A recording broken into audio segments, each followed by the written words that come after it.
Hey Star Wars fans and collectors, it's me, Jedi Master 98, back again with another Star Wars live stream right here on the Jedi Master 98 YouTube channel. In today's live stream, Star Wars Conversations Live, we're going to be going over Star Wars The Clone Wars Season 1 to Season 6. Now this Star Wars Conversations is a little bit different to the movie versions that we've done previously in this episode and in when Rebels episode comes out next time. We're going to go through all the episodes, talk about them briefly and say what are our favourite moments, least favourite moments, character development and so forth and so forth. So if you're used to this stream, you know what we're going on about and everything. And this is a Star Wars live stream I've especially wanted to do for a while and talk in depth and major detail about how the Clone Wars has impacted my life, let alone being a Star Wars fan and a collector and other fans around the world as well. So before we get into the nitty gritty part of the live stream, I'm joined by Alan as ever. Hello. So as usual, Alan is my guest in this major hyped up Star Wars The Clone Wars Conversations live stream, episode 13. Like I said, we're going to go in major detail on the Clone Wars, talk about it in major parts and how it's influenced us on being a Star Wars fan today. So without further ado, I'm just going to basically just read you a brief introduction on what the Clone Wars was and is, and it's still going as well. And once I've done that, we'll dive in, say how it's influenced us, and then we're going to go through all the seasons in detail, talk about the plot twist, the character arc, and all the best parts and not so good parts of this amazing series. So the Star Wars The Clone Wars TV show, it was an animated American 3D CGI animated television show created by Lucasfilm Animation and Lucasfilm Animation Singapore and CG Incorporated. So on August 15th, 2008, the Star Wars Clone Wars film was released in theatres. It served as the official pilot episode and introduction of the series. The series made its debut on the American Cartoon Network on October 3rd, 2008. It is set in the fictional Star Wars galaxy during the same time period as the previous 2003 Star Wars The Clone Wars micro-series. The show itself takes place during the 3-year interim between Star Wars Episode 2, Attack of Clones, and Star Wars Episode 3, Revenge of the Sith. Each episode has a running time of 22 minutes long to fill in a half-an-hour time slot. Star Wars creator George Lucas originally claimed that there would be at least 100 episodes produced. In total, 121 episodes were produced in the series. So the next part I'm going to read as well, and then once we've done that, we'll get into the next part of it. On March 11th, 2013, Lucasfilm announced that Star Wars The Clone Wars would be winding down, effectively cancelling the series as Lucasfilm ended its contract with Cartoon Network following the acquisition by Disney. The unreleased episodes that have already been produced are referred to as bonus content. On January 16, 2014, the German television network Super RTL announced their plans to air the bonus content as a 6th season, which would consist of 13 episodes. Season 6, along with the other seasons and the feature film, were made available on Netflix on March 7th, 2014. And as you already know this year and everything, on July 19th, 2018, Lucasfilm announced at San Diego Comic-Con that Star Wars The Clone Wars would return with 12 new episodes to be released by Disney. So that is just a brief introduction on what the Clone Wars series is like, and obviously introducing the film as well as the pilot episode. And yeah, so that's just an introduction, and let's knuckle down and talk about the main parts of each individual series. Now, before we do that, as ever, I'm just going to get Alan's opinion. Do you have anything to say on the Clone Wars TV show and how it's influenced you as a Star Wars collector and a fan? So I think people who watched the past that watched us in the past in past live streams know that I'm a big fan of Star Wars, let alone a big fan of Star Wars: The Clone Wars. Star Wars: The Clone Wars is one of my favorite shows. It's got its ups and downs, but it's a great show nonetheless, and the episodes are very cinematic, and there are a lot of character arcs and story arcs that are definitely worth a watch, and a rewatch and a rewatch. And every time I rewatch the Clone Wars 2 show, I kind of learn something new, and you know, it has a lot to offer. You also learn a couple of life lessons here and there. I mean, there are morals in those episodes, or moralities, or whatever you want to call it.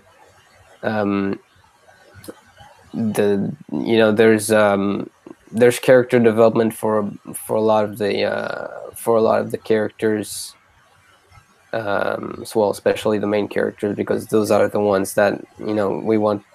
Well, that the show focuses on, and you know, that those are the ones that are worth having character development on. Like, you wouldn't look for character development for Newt Gunray or anything. But sorry, my voice is kind of running. But yeah, the Clone Wars, it's got a lot to offer.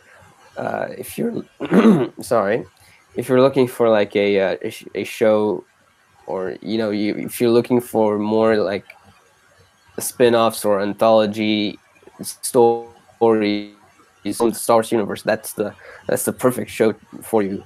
And even though, you know, it takes place during the prequels, which a lot of people do not appreciate, the Clone Wars actually helps fix the prequels, believe it or not. You know, it makes the prequels look so much better. It makes the prequels era look so much better. The Clone Wars is, you know, it's like it's the best, you know, timeline or era in the. It's the most popular era of Star Wars, you know. And it's got a lot to offer. There's a lot of stories, and there's a lot of new characters, and, you know, you learn a bit about, you know, the universe of Star Wars, the kind of the well, you learn pretty much more about the universe itself. You know, it expands on what you already know, and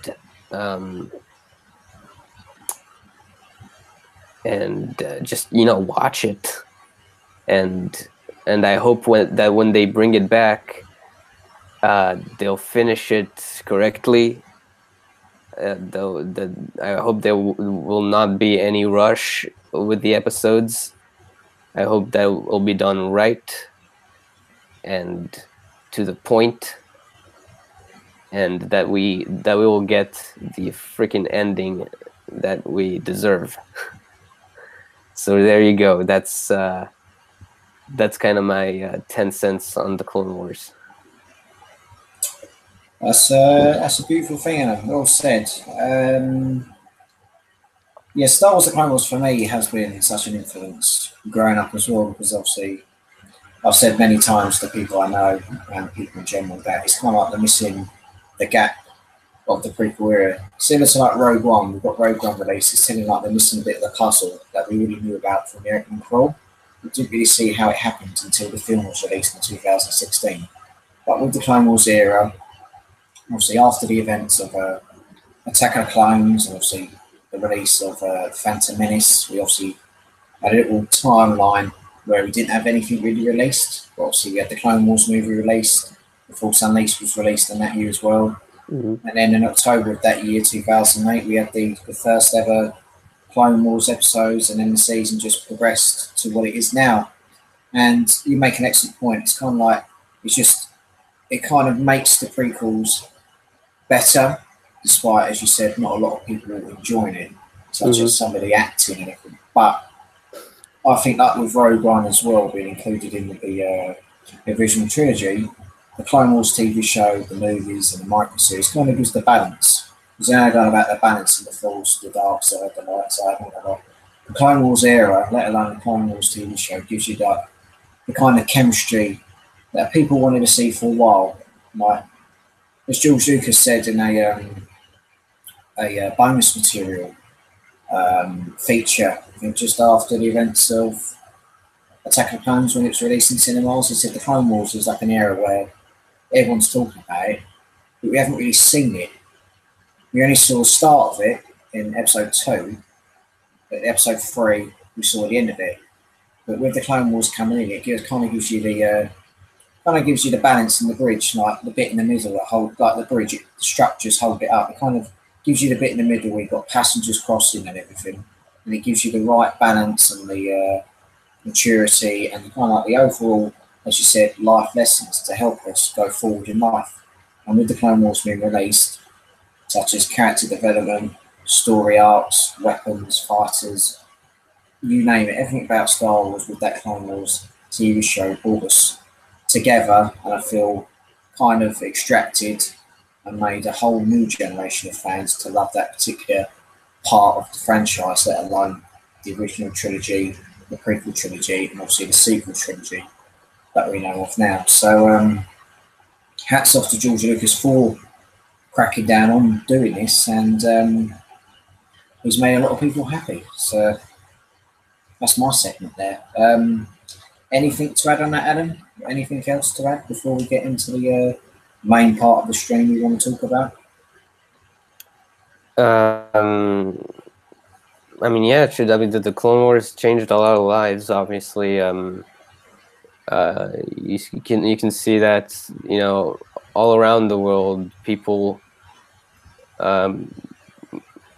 making, you know, art and you know, inspired off of the Clone Wars. I mean, there's the one channel that will make action figure reviews. There's one channel that will make custom Lego clone troopers from the Clone Wars. There's another channel that will make, you know, replicas and armors and, you know, costumes, cosplay costumes from, you know, from Star Wars. People make droids. People make freaking droids from Star Wars, and, you know, try to replicate the technology from you know, that franchise. And there's also there's all those fan theories. There's all the comic books and parodies. You know, the Clone Wars is a pretty inspiring show, and yeah, it's pretty inspiring. Yeah. I mean, obviously Star Wars has inspired me for this YouTube channel that I've got now. I mean, the YouTube channel there, the friends I've made, I've got my own custom T-shirt as well, same with you as well. Everything in my collection. It's just an aspiration. Oh, this is not a custom T-shirt. This is a T-shirt that my mom bought me, like in France or H&M. I don't remember. That's cool.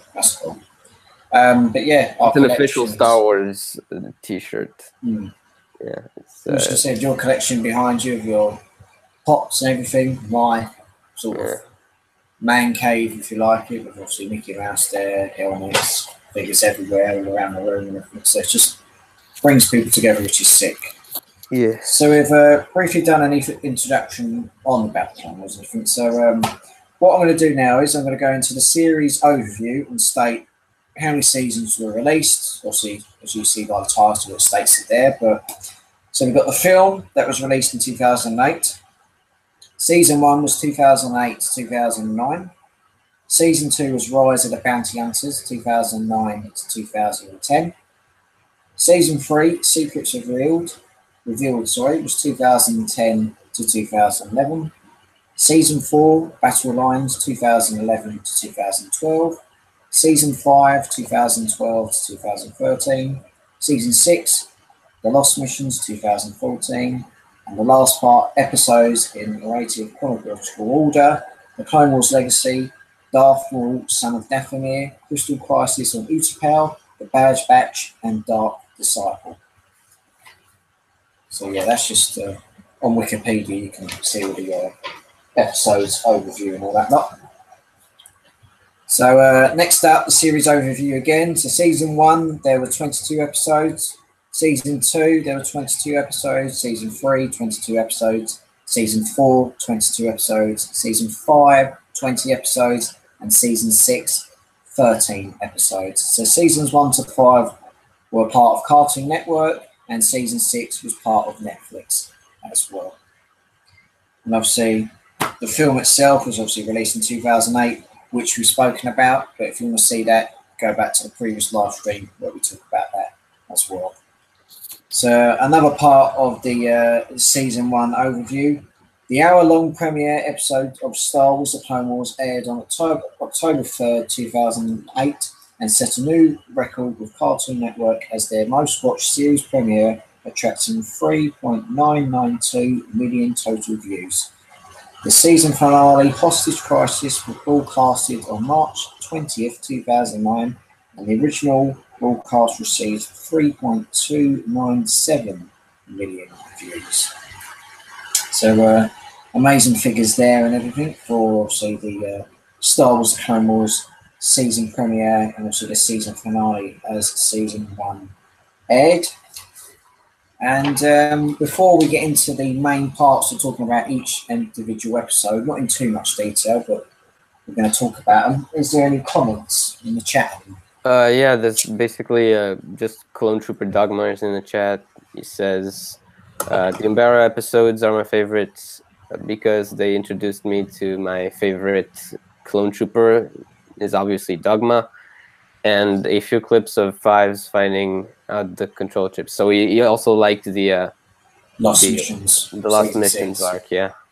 By the way, I know you both dislike him, but Dogma for life. My collection of Star Wars figures is mostly just clones. Doesn't matter. Clone Wars era, that's what all it matters. Yeah. So that's cool. So what we're going to do for this next part of the stream is I'm going to briefly go through every single episode to be released. It's got brief descriptions of it, so I'm just going to quickly go through that, say what happens and everything, or just read the episode, and we're going to briefly talk about it. And then once we've done that, we're going to do it season by season and talk about our favourite episodes, our least favourite episodes, and so forth and so forth. So the season 1, the first episode was Ambush. Jedi Master Yoda must face off against Count Dooku's dreaded assassin, Asajj Ventress, and her massive droid army to prove the Jedi are strong enough to protect a strategic planet and forge a treaty for the Republic. Ventress fails against Yoda, so Dooku tells Ventress to kill the king of the planet who wants to sign the treaty with the Republic. Yoda protects the king from Ventress, who then flees. Right. The season premiere of Star Wars: Clone Wars, Episode 1, Ambush. What did you think, Alan? With Yoda? Yeah, it was a great episode. It's always fun to see Yoda in action, and it was also fun to see a bit of the dynamic between him and the clones. It's kind of the it's the first episode in the series where we see kind of the relationship between Jedi and Clone Trooper. And he wasn't, Yoda is not very military, even though they call him General. I believe they call him General Yoda. Yeah but yeah, even though he's ranked general on the field, he's not military. He's all about the wisdom of the Force, and he always finds a way to solve the problem, I guess. And and the clones who follow him are pretty forgettable, but they did stuff, they learned stuff, and Yoda is freaking a badass, you know. Yeah, what he does with the tanks in there, using the Force on a big rock to push the droids down, and just helping the clones in their way, which is really, really cool. As you said, the relationship between Jedi General and Clone Troopers was good. We got introduced to Lieutenant Fire, Clone Trooper Reese, and Clone Trooper Jack, which was cool. Obviously, we know that Lieutenant Fire eventually later on during the Clone Wars did receive the rank of Commander, and he was under the command of General Palpatine, and he was responsible for tracking down Yoda in Revenge of the Sith. But obviously, we didn't see that because we only saw normal Clone Trooper shock troopers. But wait, those were really shock troopers? Because I thought they had like a little. They had a different shade of red. They were kind of like Coruscant Guard clone troopers, but I think eventually Lieutenant Fire became a clone trooper commander in the shock trooper battalion, and I believe he was responsible for hunting down Yoda after the events of Revenge of the Sith. Because literally once him and Palpatine had their fight in the Senate chambers, he was responsible, as we know. Yoda escapes with Baladon and went to the planets of Dagobah. Oh, okay. So, I didn't know that. Yeah, so an interesting first episode. Obviously, we can watch it again and again and again. And, nothing really to say about it, but a good opening episode. Episode 2 is Rising Malevolence. Now, this was an attack by a devastating new separatist weapon. The powerful starship Malevolence leaves Jedi Master Plo Koon and his clone troopers struggling to survive until Anakin Skywalker and Ahsoka Tano can find them. It's a just when it comes to story arcs. I mean, could you like just read all of them together? That way, you know, just in one bulk. So yeah. All right, okay. So the I'll do it. The story arc of the Malevolence. So we've got Rising Malevolence, Shadow of Malevolence, and Destroy Malevolence. So I've read that part. With the help of one big episode. Yeah. Okay. So I read the first part. Obviously, devastating weapon and everything. We see Plo Koon in action and everything. With the help of his Padawan Ahsoka and Jedi Master Plo Koon, Anakin utilises a new long-range Y-wing bombers to lead a bold strike on General Grievous' warship, the Malevolence, and its destructive weapon. Padme Amidala and C-3PO are taken to a hostage by General Grievous, leaving Anakin Obi-Wan to save Senator and complete the destruction of the Malevolence. Rising of the Malevolence, Alan.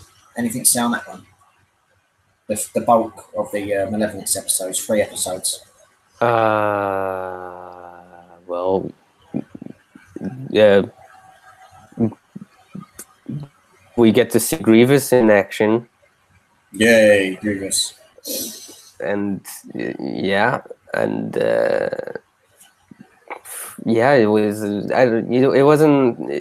It wasn't the brightest story arc of the Clone Wars, but you know, it was fun to watch nonetheless.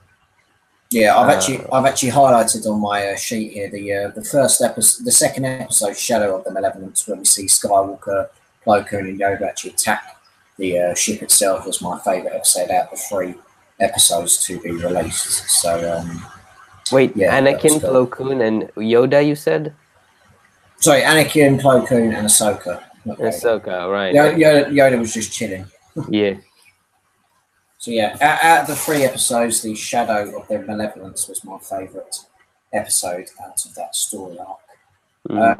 Briefly, quickly say this before we go on. It's an interesting episode, kind of like a major destructive ship weapon that could utilise enemy ships. You know, one of the episodes there, it's where the Anakin and Obi-Wan and Padme are stuck in the Malevolence. It's kind of, you know, it kind of reminds you of an escape room episode. Yeah. Destroy Malevolence, the 3rd episode, yeah. No, it was interesting. Obviously, we got to see, as you said, Grievous in action, and obviously the Republic were the heroes at the end of the day. Nothing else to say there, so we're going to move on to episode 5.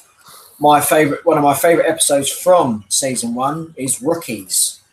Alone on a distant outpost, clone officers Rex and Cody must inspire their rookie unit to believe in themselves to stave off a droid commando invasion. Now, Rookies was the first episode where we mainly saw clones in action. On one of the Republic outposts, we saw Clone Trooper Echo, Fives, and obviously Heavy, and Rex and Cody came along in the end. And Rookies was absolutely a stunning episode. Like, we saw firsthand on what the clones were really like as individuals, let alone commanding officers. Obviously, it's the first time we saw them without their Jedi generals Poseidon, and yeah, they got shit done. Like, we saw Rex being a badass, but shooting that big ass monster in the eye. Echo's obviously patch of Rex's hand and his chest plate, and as the description suggests, they inspired in their rookie unit, and Rookies is one of my favourite episodes from season 1. So yeah, and obviously it that episode connects back to a couple episodes later on in season 3. It takes place in between, I believe, season 3, episode 1, and episode 2 or 3. Yeah, and that is where am I? Clone Cadets, ARC Troopers. 2 episodes there. Yeah. And it's it's one of the first episodes where we see clones as more than just soldiers. They're each of them has their own personality and kind of their own opinion. So they're not just soldiers. They look the same, but they're different human beings, each and every one of them. And it's an interesting aspect to that that you'll see come back in later episodes of the Clone Wars, and it's always the story arcs where bring clone troopers without like feature when, for example, an episode that features Rex or that focuses on a certain clone trooper without a Jedi general. Those are some of the best Star Wars content that you'll find in this show. Yep, that's fine. We'll move on. Next up, we've got 2-episode arc about obviously R2-D2 going missing in action. So we've got Downfall of a Droid and Duel of a Droid. R2-D2 is lost during a fierce space battle, and Anakin must find him before the Separatists discover the Jedi military secrets locked in his memory banks. Anakin, Ahsoka, and a replacement droid R3-S6 embark on a dual rescue sabotage mission when they discover R2-D2 is being held at Grievous' secret enemy listing post, Skytop Station. That was a skippable arc, in my opinion. That was a skippable arc. It was okay, but obviously R3-S6 was a traitor, and obviously the Jedi saved the day. So nothing really to say there. Yeah. The next arc, I'll probably skip that as well. Was obviously the Bombat Jedi and Cloak of Darkness. Obviously skippable. I'll just quickly read it. On a diplomatic mission to the planet Rhodia, Padme discovers that her old friend and fellow Republic Senator Wakanda Farr has allied his planet with the Separatists in exchange for food and resources for his people. Wakanda captures Padme and promises to deliver her to Newt Gunray, coward. Sensing Padme is in trouble, Jar Jar Binks, fuck yourself, disguises himself as a Jedi and helps C-3PO courageously fight to rescue his friend and fellow senator. Misa Bomba Jedi. Misa Bomba Jedi. She goes in, arsehole. Where is the Jedi? Where is the Jedi? No, Jedi, I surrender. He's over there. No, he's over there. Ahsoka. Which one? Shoot them both. Shoot them both. It's kind of like Morley in the snake. Oh, I get the leftovers. Ahsoka and Jedi Master Luminara School captured notorious separatist leader Newt Gunray as Coruscant so he can stand trial for his crimes. However, they are unaware that Count Dooku sent assassin Sarge Ventress to free their captive with the help of Senate commandos. The Jedi have to thwart Ventress's efforts to free their prisoners despite the traitorous plans of Senate Captain Argyles. And he got killed. That was an okay episode. A bit of Jedi action. Yeah, it was cool how Ventress killed him. A prison break episode, if you want. Yeah. And you could conclude that as well. The other episode, Lara Grievous, kind of helps. Yeah, kind of helps develop the characters of Ventress and Ahsoka. Yeah. Up next, episode 10 is Lara Grievous, which it's an honourable mention for me. Jedi Master. Go on, Alan. Sorry. No, yeah, it's also a good episode. You learn a bit more about Grievous. Mm-hmm. Not in too much like literal detail, but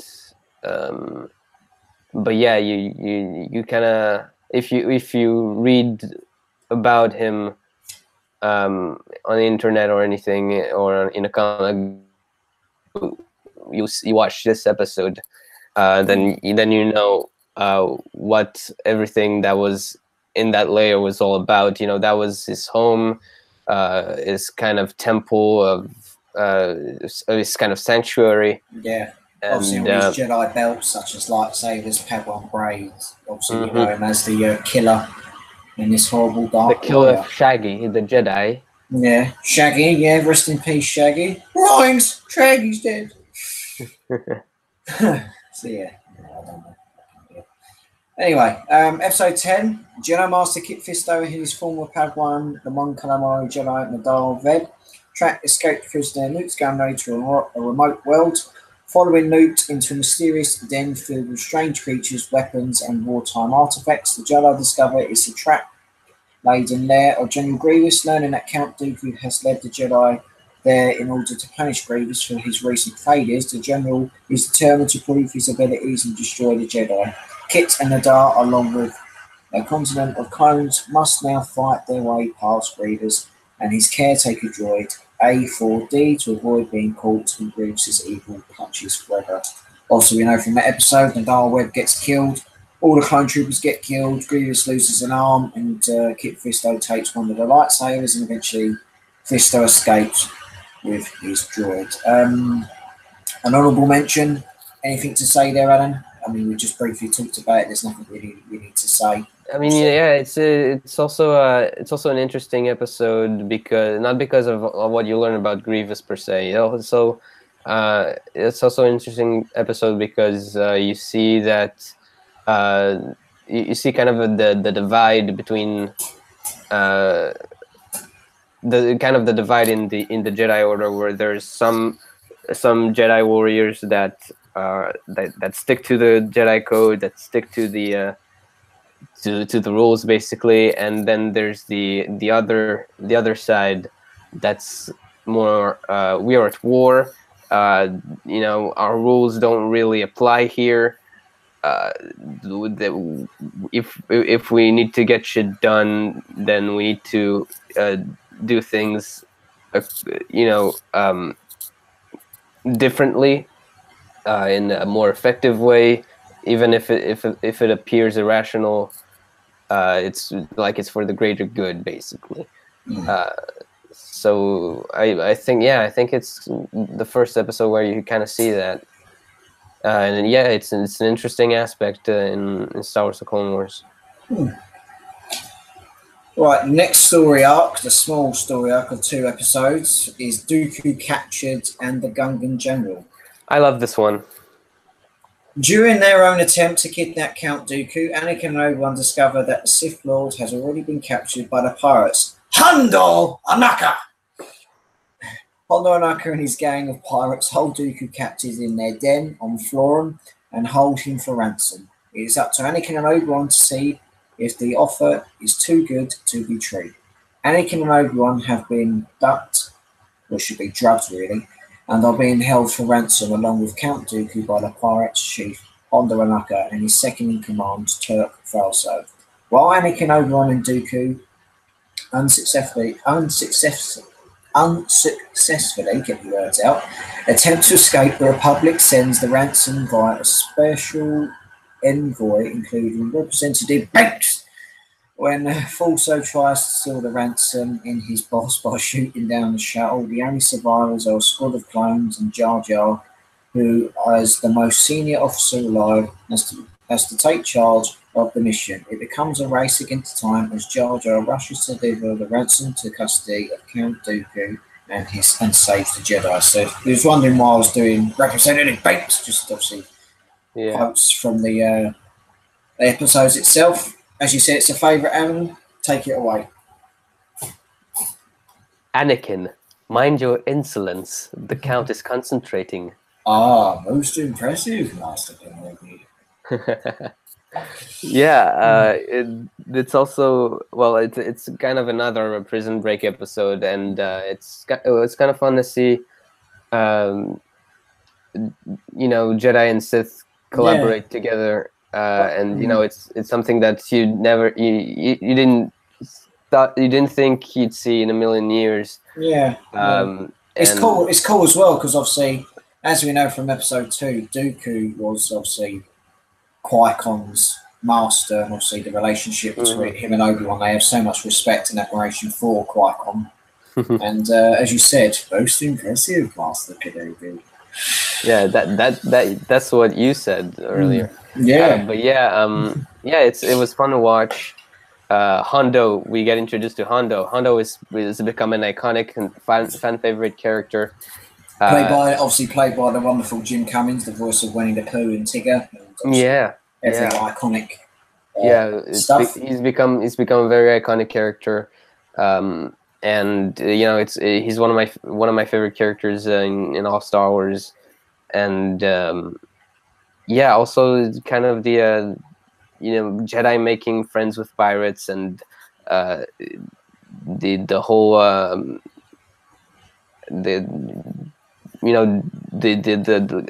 bit of the, you see a bit more development in the relationship between Obi-Wan, Anakin, and Dooku, even though they're enemies, then they have their moments where they can,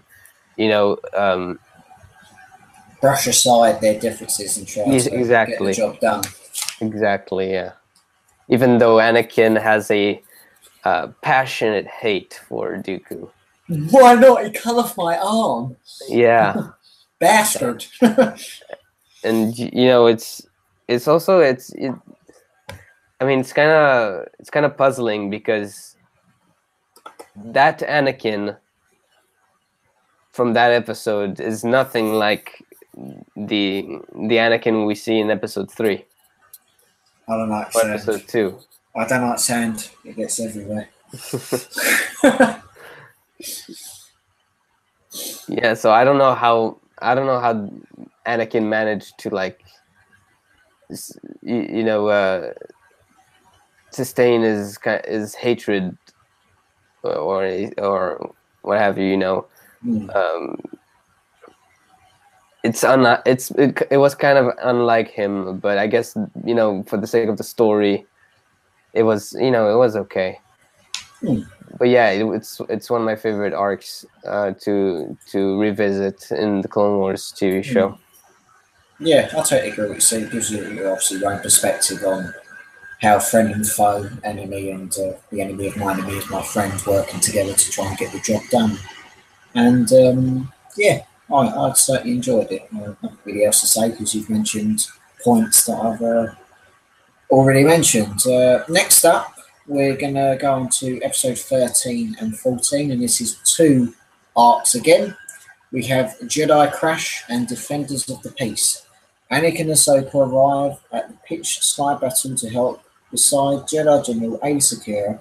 Anakin is gravely injured in the fight. Aayla and Ahsoka, along with now wounded Anakin, Rex, and surviving clones, they should include Commander Bly there, land on an uncharted grass-covered planet. Maridun, forced to leave Anakin behind in order to save him, Ada teaches Ahsoka why the Jedi have no personal attachments.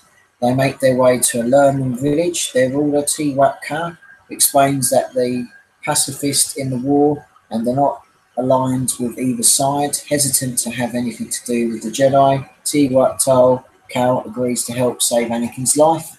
The leader of the Lerman, T-Waka, refuses to shelter the Jedi from arriving separatist forces, fearing that such an action would unnecessarily bring these neutral people into war. Ahsoka, Ada, and the wounded Anakin and the rest of the clones, who should be Rex and Bly, because obviously the other clones got killed, respect their wishes and don't want to jeopardise the village with their presence, so they have to retreat into the wilds of the planet. Separatists, the Naiden, Moden, whatever his fucking name is, General Lockdrud, played by obviously George Takei, who was in Star Trek, arrives to test a devastating weapon which they plan to use on a Lerman village, and have to decide whether they lay down to the separatists or fight with the Jedi to defend their village. An interesting episode arc, obviously 2 episode arcs there. Obviously, we don't really see Anakin Skywalker getting injured in the Clone Wars, but it was good to see something there. Also, the introduction of Aayla Secura there as well. Obviously, some would say a fan favourite in a way. I wouldn't say a massive fan favourite, but there are obviously fans out there who like Aayla Secura. It was obviously just good to see Commander Bly as well, because obviously we only saw a brief spell of Aayla Secura in episode 2 and in episode 3 when Order 66 was being obeyed. An interesting development as well to see a neutral side of the war. Obviously, they're explaining their morals and everything to the Jedi. So, right, what's good for fighting if you can't agree on everything? Peace and war and jeopardy. So it's good to see that. And we'll see. I wouldn't really class the droid weapon as devastating. It's kind of like, say, a bomb during the Second World War that neutralises wood and everything. Right? As soon as a bomb hits anything such as wood materials and everything, we get destroyed and everything. So, like, what was the purpose of that? Yeah, what was the purpose of it? It's just kind of like a shit small anti-aircraft. I mean, they wanted to tear down that territory to take control of it, to make another base, I suppose. But yeah, probably like a droid outpost or sort of droid airfield. Yeah, but I mean, it was a bit stupid. I mean, it was a huge planet.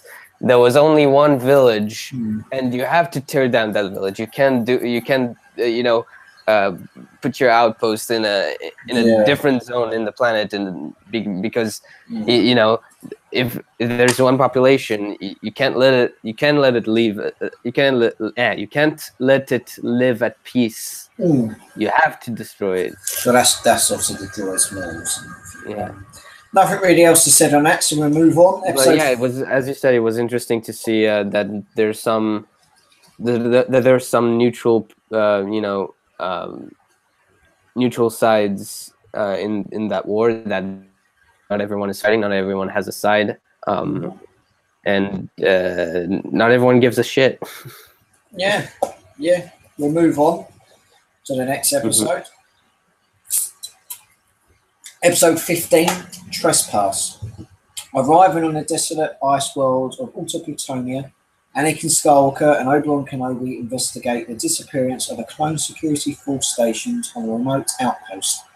The Jedi, accompanied by Senator Rio, Chairman and Chairman Chuchi, on the nearby moon of Pantora, soon discovered their clone troopers were attacked by a tribe of furry native known as Taups. Fierce beasts riding warriors, Tals are very territorial and only want to be left alone. The Jedi managed to negotiate peace with the Tals, chieftain Tar Sen, when greedy Chairman Chow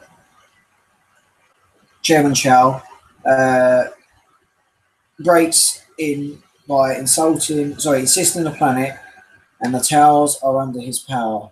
The resulting conflict escalates into war between the clones and Tals, with the Jedi in the middle. Obviously, the Chairman Cho in that does get killed by his ridiculous demands and everything. So, as you said, and in the previous episode that we just discussed, obviously we know there's a neutrality in everything, where you've got idiots like that chairman child who just wants war and wants to have distraction, where obviously the towers were threatened and they just want to be left alone. So probably a little bit of bloodshed there that could have been avoided. Nothing really else to say about that. Obviously, I mean, yeah, it's on one hand it's a pretty skippable episode, but on the other, you know, it's yeah, it's an episode where you see Jedi as what Windu describes them as, you know, keepers of the peace, negotiators. And so yeah, it's an interesting, you know, aspect to see. You know, it's not just filler. Yeah, it's mostly filler, but you know, that little bit in the episode makes it worth your while if you're into character development and you know, consistency and universe building and whatnot. Yeah. Episode 16, another favourite of mine, The Hidden Enemy. Jedi Knight Anakin Skywalker and Jedi Master Obi-Wan Kenobi lead Republic forces in an attempt to defeat the droid armies and free the planet of Christophsis during the Separatist siege. When the Republic is ambushed and forced to retreat, it becomes clear that someone in the mist has set them up. The Jedi believe this infiltration is a Sith-backed operation and go behind enemy lines to investigate. Meanwhile, Captain Rex and Clone Commander Cody set out to uncover the traitor amongst them. Note, this episode takes place between episode 38, Cat and Mouse, and the feature film. You mentioned that before, Alan, about that, didn't you? It takes place between episode 38, Cat and Mouse, and the feature film. Did I? Yeah, you mentioned that before, ages ago. Oh yeah, ages ago. Yeah. Because obviously not this stream. Okay. Yeah. But yeah, that was a great episode. That was a very great episode, and I like that. It's kind of like an old school I can't get my words out. Agatha Christie sort of moment, like who done it, like what's happening. Yeah, and I like that every episode arc is or every story arc. Sorry, is kind of its own, like you know, it's different. It has they manage to come up with you know, different stories, and you know, everything that could happen during a war. You know, we see that unravel in the Clone Wars. Like, you know, there's enemy spy within the Republic, or enemy spy within the Separatists later on. There's you know, different sides, like different sides in each side of the conflict. Like in the Republic, there's those that you know, it also kind of reflects on the real world, that well, like on one side of a conflict there will be it will also, you know, have, you know, divide between people that will want to do everything to get shit done, and the other side that, you know, couldn't care less. They hate politics, and you just think that every side is stupid. That you know, we just shake hands like nothing happened. But yeah, so yeah, anything that could happen in times of war, you see all of that in the Clone Wars show, and I find that very awesome. And you know, if you want to kind of learn what war is like without doing it, the Clone Wars is the perfect show for you. Exactly. If you don't like politics, that Clone Wars is also a great show for you, because you know, you kind of get an idea of what politics is like without having major, you know, without having major like conflicts, you know, in real life. You know, it doesn't have any consequence on real life what you watch in Clone Wars, but you know, you get an idea of what the real world is like in a fictional show. Yeah. So yeah, a cool episode. Obviously, we know who done it. It was Clone Trooper. Another forgettable clone. Slick. Clone Trooper Slick. Yeah. Clone Trooper Slick, and obviously we saw other clones in there as well. Battle Droid Fingers, one obviously getting medical attention as well. So Clone Trooper Sick was the culprit. Next up, episode 17 and 18, the Blue Shadow Virus arc. Oh no, I hate that one so bad. I'll quickly read it and we'll go on. The Republic discovers a separatist bioweapon lab hidden on the planet of Naboo. Rather than wait for help, Padme explores the lab with Jar Jar, Anakin, Ahsoka, and Rex, and Obi-Wan arrive and follow after her. They find that Senator is being held captive by the sinister Dr. Nuo Vindi. The mad scientist has been developing a lethal virus for the separatists. Vindi threatens to set off the bomb and release the virus.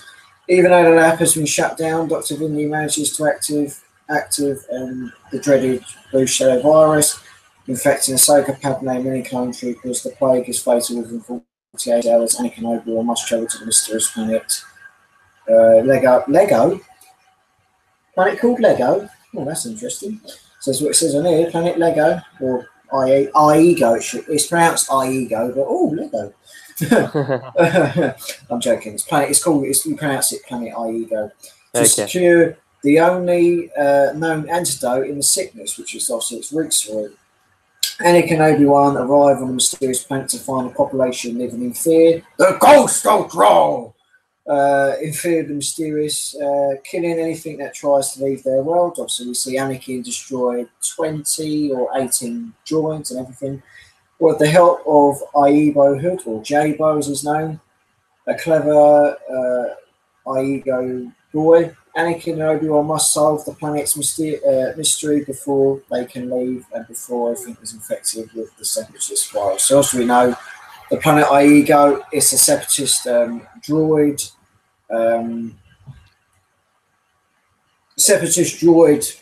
Mining field that's set in the rocks and everything. Obviously, 50 pilots try to escape, 50 die. Obviously, you got the Blue Shadow virus, which is Dr. Nuo Vindi. Obviously, I'm doing impressions and everything. Obviously, Anakin, Obi-Wan, they achieved their mission. Padme, Rex, Ahsoka, they're all cured eventually. There's nothing really to say on that, Alan. So we'll move on to the we'll move on to the next arc. So the next arc consists of 3 episodes, which is obviously the invasion of Ryloth, storm over Ryloth, innocence of Ryloth, liberty of Ryloth. Another skippable arc, in my opinion. Another skippable arc, but we'll just it's just another politics episode, I guess. Yeah. I'll just quickly read that, and then we get on to the last episode of season 1. Ryloth, homeworld of the Twi'lek people, has been subjected to military occupation by the droid army of the Separatists and surrounded by a blockade of Trade Federation battleships. While launching a surprise attack against the blockade, Ahsoka disobeys Anakin, including Alonn. Orders ends up and losing most of her squadron. Even though she's emotionally rocked by her failure, Anakin helps her to learn to pursue, placing her in charge of another risky attack. With the space blockade around Ryloth destroyed, Obi-Wan Kenobi must lead a small clone force into a droid-occupied town to sabotage their anti-aircraft guns. Obi-Wan's mission is complicated when he learns the town's inhabitants are being used as living human shields. A pair of clones in his platoon forges an unlikely friendship with a refugees Twi'lek girl named Numa, who appeared in Star Wars Rebels, who's been orphaned by the war. Through their relationship with her, the clones begin to understand the real cost of the war. And that is the clone trooper Waxer and Boyle. And also, if you watch Clone Wars and Rebels, there's arc of Numa on their arm plates. Yeah. And obviously, that means Nera means brother in the Twi'lek. Obviously, we know that Ace Sakura comes from that planet, Charm Syndulla, and Hera Syndulla as well. The Battle of the Twi'lek homeworld of Ryloth rages as the Republic attempts to drive off the occupying droid army led by Separatist leader Watamar, the weird robot geezer who got killed in episode 3. With his forces stretched thin, Mace Windu must convince Twi'lek freedom fighter Charles Syndulla to help him save the capital city from the Droid's destruction. Initially, the Twi'lek hero is hesitant to aid Mace, but ultimately realizes a Jedi can be trusted and joins him to liberate the city, and is ultimately the planet in the climactic battle. Nothing really to say there. Obviously, they get the job done. Many lives lost, and another arc. That's the mainly you politics. can see the Humanian clones and whatnot. So yeah, and the last season, the last episode from season 1, which I did introduce, and it introduced one of my top 3 bounty hunters, Cad Bane, in an attempt to force the release of crime lord Zero the Hutt from prison. A lot of prison breaks in this season. Yeah, a lot of prison. Yeah. Bounty hunters seized control of the Senate building and held members of the Senate hostage. Cad Bane, the leader of the operation, with the help of bounty hunter Aura Singh, issues his demands to Chancellor Palpatine, who has no choice but to meet his request. The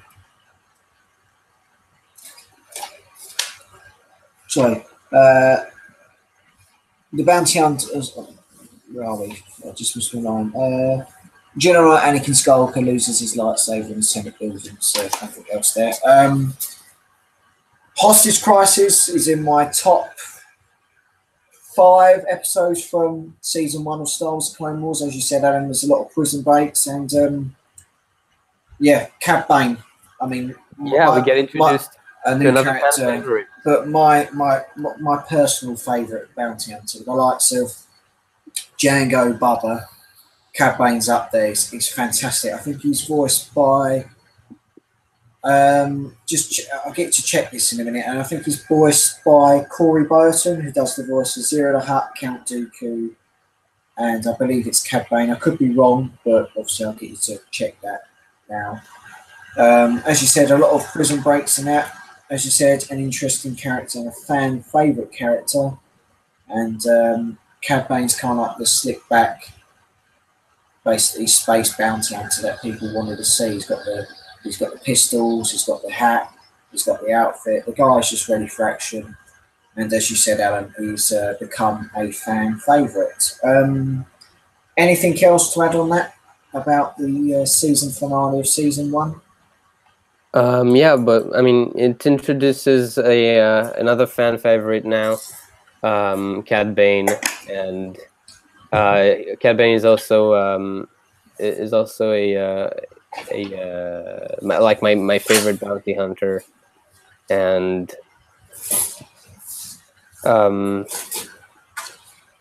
he's voiced by Corey Burton, who also voiced Count Dooku, and the rest of the characters that you listed there. Yes, sick. And it's also it's an interesting arc. It's an interesting episode because it's a bit more focused on on bounty hunters. It's the start of the rise of the bounty hunters. You see that they also have a role in the war, and you also see how a Jedi manages without his lightsaber in an escape room, basically. Mm-hmm. And there's also it also shows us a hostage situation, which is also another aspect of a war, I believe. Yeah. A lot of there's outlaws that make demands from politicians and keep hostages and make threats. Yeah. Do you have any? Just going to pretty quickly go over this. Top 5 episodes from season 1. My top 5 episodes are number 5, Dooku captured. Number 3, number 5, Dooku captured. Number 4 is where are we? Number 5, Dooku captured. Number 4, trespass. Number 3, the hidden enemy. Number 2, hostage crisis. And number 1, rookies. That's my top 5 favourite Clone Wars episodes from season 1. All right. So my top 5 would be. I guess I'll kind of count to the like I'll rank like. I'll list the arcs instead of the separate episodes. Mm-hmm. So for me, it's the Dooku captured story arc. Mm-hmm. The rookies episode. The hidden enemy episode. The pilot episode, and the finale episode. Okay, similar episodes, but obviously I'll put Trespassing, the Republic Outpost, and the Water Battalion. Okay, yeah, that's fine. Before we move on to season 2, Alan, is there any comments in the chat? No, there aren't. But Nope. how high would you rate the season 1? Out of 10, I would rate season 1 7.5 out of 10. Okay. I enjoyed obviously the new characters and everything, character development, but as you said it in the previous live stream, the Clone Wars got better and better. So yeah, 7.5 out of 10. What would you rate? I will also rate it like 7 out of 10. Okay. All right, and so we've quickly spoken about season 1. Not the brightest season, but no, you know, it's a pilot. As the episodes go on, they get better. Season 2, we're going to go on now. We're going to go on to Rise of the Bounty Hunters. The season 2 premiere, Holocron Heist, was broadcasted on October 2nd, 2009, and attracted 2.581 million viewers. Episode 15 was the first released in Canada. Episodes 16 to 21 were released in the UK before airing in the US. In season 2, the Sith resort into hiring bounty hunters and mercenaries to steal objects and intel or to assassinate targets for them. Meanwhile, the Jedi led to Republic forces an assault on the primary battle droid manufacturing facility. The 1-hour season finale combined of R2 Come Home and Lethal Trackdown was broadcasted on April 30th, 2010, and the original broadcast received 2.756 million viewers. So that's just a brief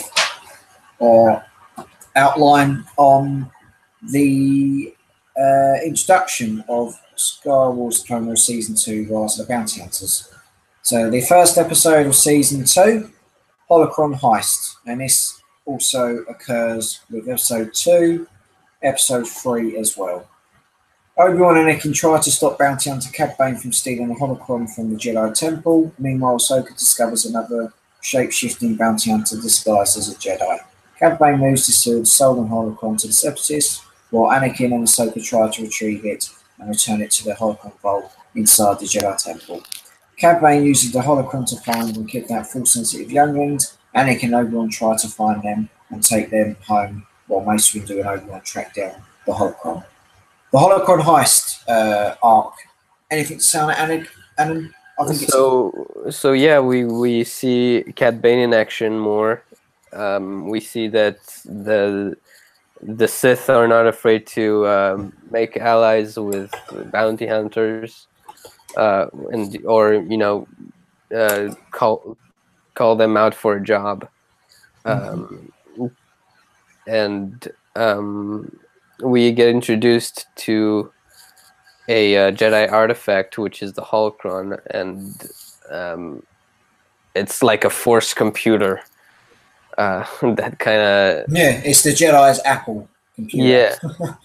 Yeah, it's kind of an archive of all the Force sensitive beings in the galaxy, and it's a fun little arc. and you also see a bit of there's the part where Anakin is forced to let go of the holocron to save Ahsoka or something like that, or open he was forced to open the holocron to save Ahsoka. We also saw Jedi Jedi Bola or Pol, which was a Rhodian Jedi who was keeper of the I think it was the keeper of the Kyber crystal. It was another Kyber crystal. So we also saw the librarian in action. Yeah, Madame Jaco Acosta. Yeah. And obviously another bounty hunter as well that we saw in there. He was a changeling, like in episode 2, Attack of the Clones, Zet Wassel. Carry on, mate. Sorry to interrupt you. No, I finished. You finished? Yeah. As you said, Cad Bane eventually escaped. They got the holocron. They discovered what was happening, and we saw a brief spell on the planet Mustafar. Obviously, as we know from Star Wars Episode 3, Revenge of the Sith, that was the final duel between Anakin and Obi-Wan, which led to Anakin becoming Darth Vader. Indeed. As you said, the Sith were not scared to employ bounty hunters to do their dirty work, and overall it was a decent episode arc, episodes 1 to 3. So apart from that, we'll move on. We'll move on to the next arc. Would you class episode 4 as a separate arc, Alan? Because obviously it's about the droid factory, and then we go into the actual part of Geonosis. Would you consider that as a separate arc? Yes and no. Yeah, I'll quickly read it because that's a skippable episode. Go ahead. Yeah. So Senate spy, the Jedi suspect that Senator Rush Clover is working with the Separatists, so they recruit Padme Amidala to spy on him. Obviously, Padme gets poisoned, and Anakin's upset to discover that Padme and Clovis have a romantic history. So yeah, Padme stalls her plans. She gets poisoned. Locked up there, they escape. Now, my favourite story arc from season 2 is the second invasion of Geonosis, and that includes 4 episodes: Landing at Point Rain, Weapons Factory, Legacy of Terror, Brain Invaders. My favourite episode out of all of that will have to be the Weapons Factory and Legacy of Terror. I could go on, but there's so many. Using the information stolen from Senator Clovis, Obi-Wan, Anakin, Ahsoka, and Ki-Adi-Mundi lead a combined clone trooper assault on a massive droid factory on Geonosis.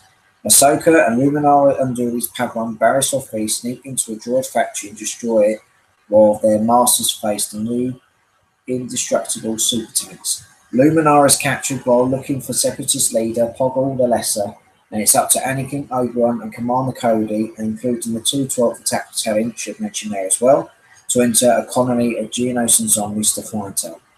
Ahsoka and Barriss are to transport critical supplies to a medical station, but their clone troopers are infected with mind-controlling Geonosian worms which try to kill the Jedi. Barriss is also infected by the mind-controlling worm. The story arc of the second invasion of Geonosis, Alan, far away. What's your opinion on that? Did we really need another Battle of Geonosis? No. The first one was good enough. I don't think we needed a second one. Yeah. I mean, we can briefly talk about it. The one episode I did like was Legacy of Terror, seeing zombie Geonosis was pretty cool. Because obviously at the time then, The Walking Dead was on, so... Yeah. We got Geonosian zombies, yay! Yay. I mean, yeah, it was a cool little thing to see. Obviously, Obi-Wan got I won't deny it as well. I'll give it a pass. You know, you don't see that every day in Star Wars. You know, you don't see zombies every day in Star Wars, and I guess it was, it wasn't that bad of a little aspect to see.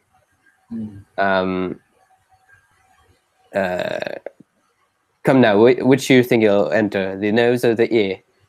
No, let's study it. I don't think you even know wants to study it. No, Anakin, I was going to study that. Study the bottom of my boot. Come on. But the one thing I didn't like about that arc is when Anakin is torturing Poggle Velasa. We see that. Yeah. We see the dark side of Anakin. Like he just smacks him. You're never talking. Just strangles the bastards. Like I'll make you talk, you fucker. Mm-hmm. I think that was sick to see the dark, a little bit darker side. So yeah, there are some highlights in that arc, but overall, the overall battle is skippable in my opinion. We didn't need that. No. So yeah, don't really need to say anything about that. So we'll move on to episode 9 and 10, which is obviously a Grievous sort of arc. Obviously, we've got Heathcliff in there. Grievous interview and the deserter.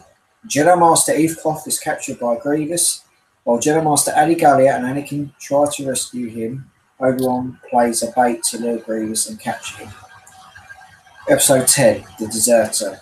After escaping to the planet Saleucon, Grievous searches for a ship to get off-world.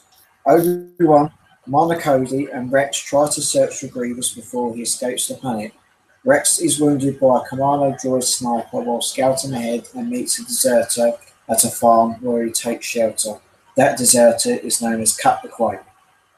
And another thing, it was very surprising that Anakin Skywalker didn't go along with Obi-Wan, which you don't really see every day, but hey-ho, it's not a major thing. That episode, like with some episodes, it's a filler episode. Obviously, we've seen the deserter of the Clone Army, which was very different, but hats off to Lucasfilm for doing that. Obviously, we know why he's deserted. He's after the Battle of Geonosis, his squad got ambushed and he just ran. So basically, he was in fearful, felt himself that he let his squad down. Mm-hmm. Poor old Rex was injured, but he's a tough cookie, old Captain Rex. Yeah. And Grievous escaped, and the Jedi were pissed off in the clones. Anything to add on that, Em? It's an interesting little arc because especially that second episode where it focuses on Rex and we see his morals compared to a fellow deserted clone. Deserted soldier, and you see how war. Another episode where you see how war affects life in the galaxy. Mm-hmm.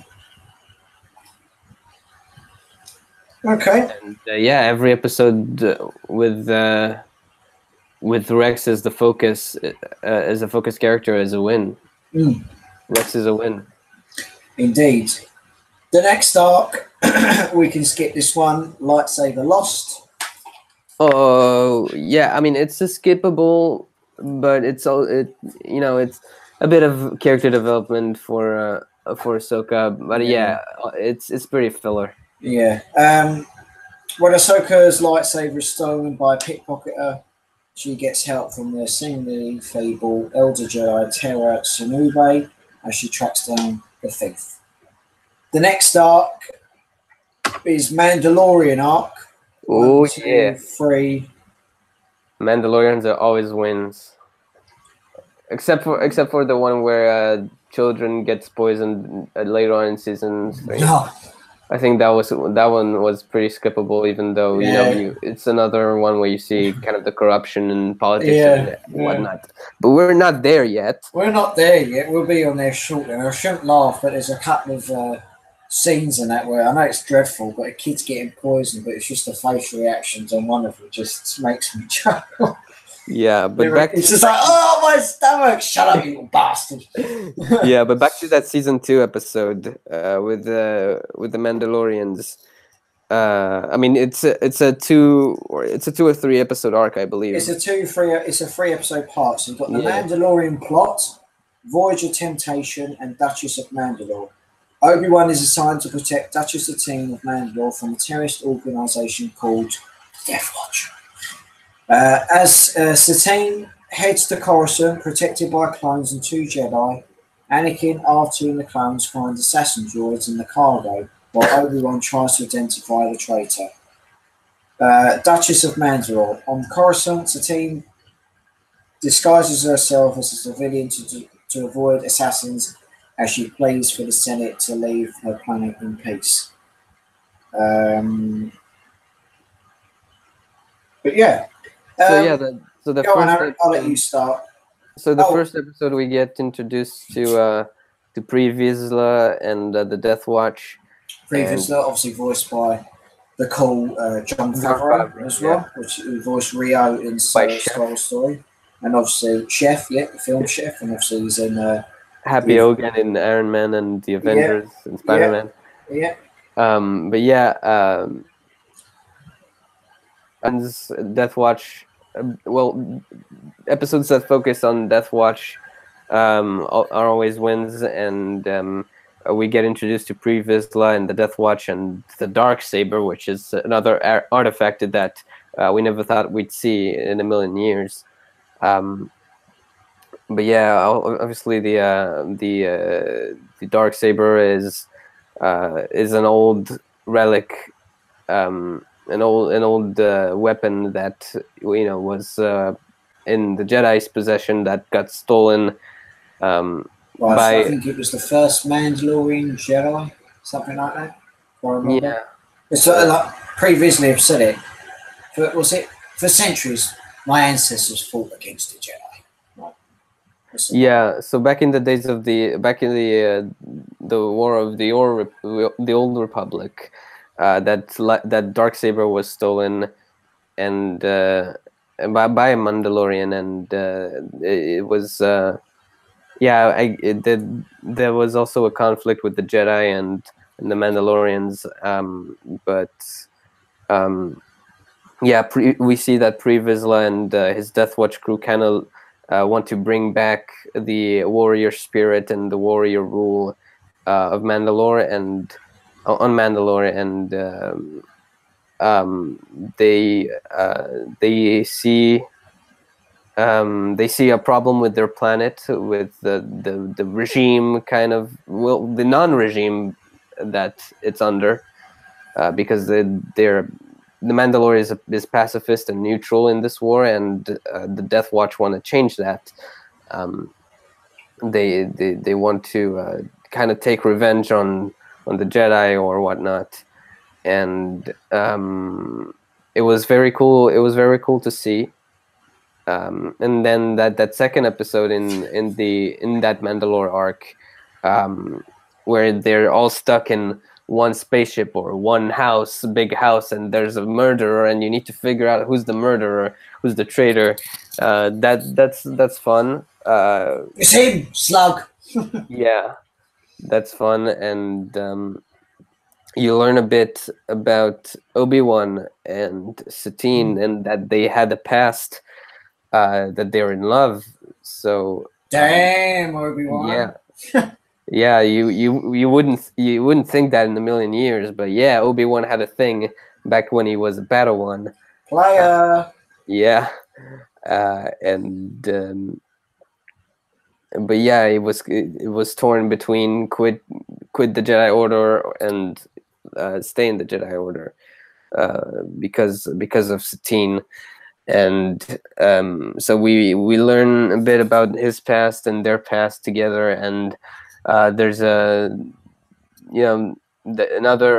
episode where we see one Jedi using one method and the other using another, being Obi-Wan not wanting to kill the he wanted to take the traitor captive, and Anakin just killed him because he was going to blow up the ship. Anakin. What? What? Blow up the ship. Yeah. Yeah, Anakin kind of reminded me of Deadpool in that scene. What? He was going to blow up the ship? See, I don't really need to say it like that, because you've pinpointed really well, mate. Yeah, and that third episode is kind of filler, but yeah. The next episode, Senate Murders.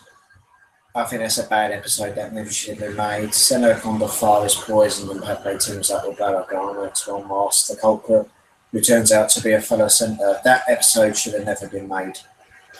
Another filler, but Another filler. But yeah, it also shows you that how politicians sometimes do dirty work and how they can be dirty as well. You said that this episode is the one where senators get hunted down or killed or poisoned. Padme's uncle apparently gets poisoned. But what makes you laugh is he gets poisoned and gets killed in this, but he appears in other episodes. But because it's an anthology series and not all episodes are in order. Yeah. I'm just thinking, you're fucking dead, man. Yeah. You dead, man. Yeah, obviously, the first time you watch the show, you get a bit confused, but then you understand that it's not in chronological order. Yeah. But it's also it's filler, but at the same time, it shows you another aspect of the war and another aspect of politics, and it's interesting somewhat. It is indeed. Right, next up is episode 16, Cat and Mouse. A highly seasoned separatist strategic stands between the Republic fleet and the bewildered Republic forces on Christophsis. So you see this episode is the first the first one in the chronological order. As you mentioned ages ago. Anakin finds himself in command of an advanced prototype stealth ship which orders to ferry supplies to the weary troops on the planet below. That should also include Senator Organa as well. While he obeys orders or uses the stealth ship to launch a sneak attack on the Separatist blockade. Note, this episode is a prequel to the season 1 episode, The Hidden Enemy, which is turned into a prequel to the Clone Wars movie. So, yeah. There you go. An interesting episode as well. We obviously got to see Admiral Yularen in action alongside Skywalker, and we got introduced to another ugly character in Admiral Trench, which obviously was a very strategic admiral during the time of the Clone Wars. He killed a load of clone troopers and those of Republic ships during the time of the Clone Wars war. And an interesting episode. Obviously, Anakin at his best, not obeying orders and getting the job done with his clone troopers. And that's why most clone troopers absolutely adored and loved serving under the likes of Anakin Skywalker. So, yeah. Anything to add there, Alan? Not much. No. They got the job done. I thought Admiral Trench was killed, but obviously, as we know from the Lost Missions, that motherfucker survived. Yep. But that's Star Wars for you. We thought Darth Maul got killed, but season 4, boom, he's there. But we'll get to that later. We'll get to that later on. Episode 17, Bounty Hunters. When Anakin, Ahsoka, and Obi-Wan crash on the lush rainforest planet of Felucia, they decide to help 4 bounty hunters protect local farmers from pirates. Intent on stealing their valuable crops, Obi-Wan and Anakin soon find out the pirates are led by the duo's old foe, Hondo Anaka. Note, this episode pays homage to the memory of Akiri Kurosawa and to his 1954 movie classic, Seven Samurai. A filler episode, obviously the Republic medical station was destroyed, bounty hunters as well. As you said before, Alan, at the start of the season 2 part of the stream, bounty hunters doing the dirty work for the Separatists. They help the Jedi in this case and help them, so obviously they're friend and foe, and that's about it really. Anything to add on that? They didn't do dirty work in that episode, the bounty hunters. No, they were protecting the people there. Yep. So you see that they're not evil per se. They can also be very kind and helpful when you pay them right.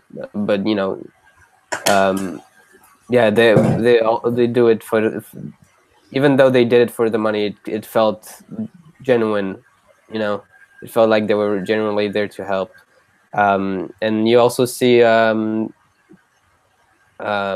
something that you also see later on in future seasons, in the next seasons, where Jedi come to a planet, and they help. They help defend,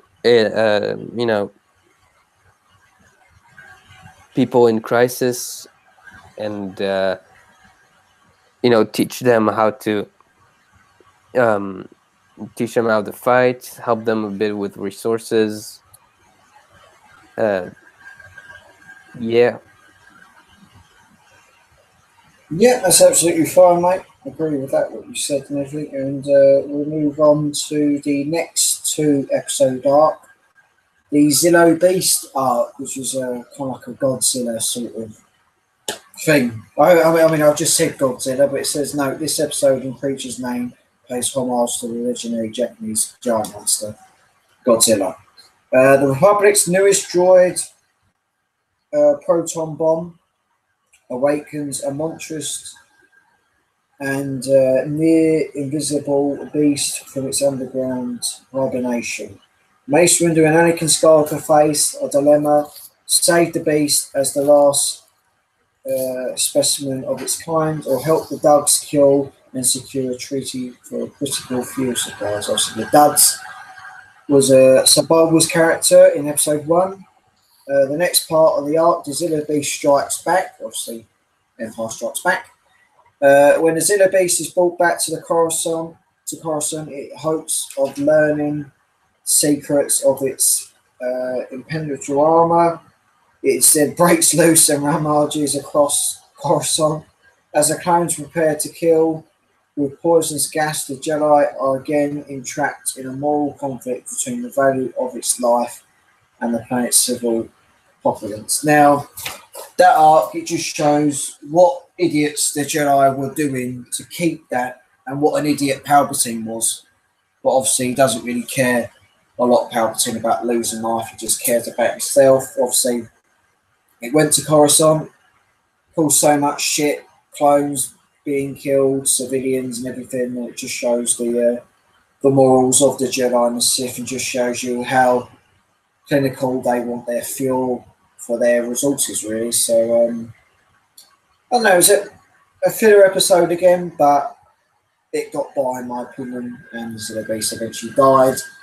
And obviously, Palpatine ordered that doctor to use that to clone the Beast. Anything to add on that, Not much, no. It's just that we don't get really a payoff for that cloning the beast part.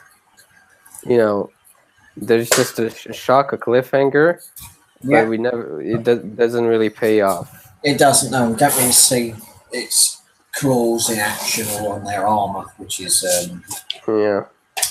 pointless. Now, the last arc of season 2 is about young Boba Fett, Death Trap, R2 Come Home, and Lethal Trackdown. Boba Fett infiltrates a Jedi cruiser and joins a group of young clones with the intention of assassinating Mace Windu for killing his father, Jango Fett. Anakin Skywalker and Mace Windu are trapped in the crumbling ruins of a crashed ship while searching for survivors, and only R2-D2 can get out a message to save them. If he can elude Rish's gun dart, and worse yet, a crew of determined bounty hunters led by Boba Fett and Aura Singh. I won't say led by Boba Fett, I'll say led by Aura Singh, but they'll put it that way. While Anakin and Mace Windu recover from their injuries, Plo Koon and Anakin Skywalker track down Boba Fett from the underworld of Coruscant to the desert planet of Florin.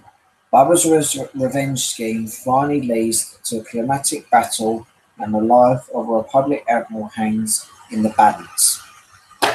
Take it away, Alan. What did you think of that arc where Boba Fett insists of getting revenge on Mace Windu. You know, it's just an interesting arc for Boba Fett fans. He gets a bit of the character development.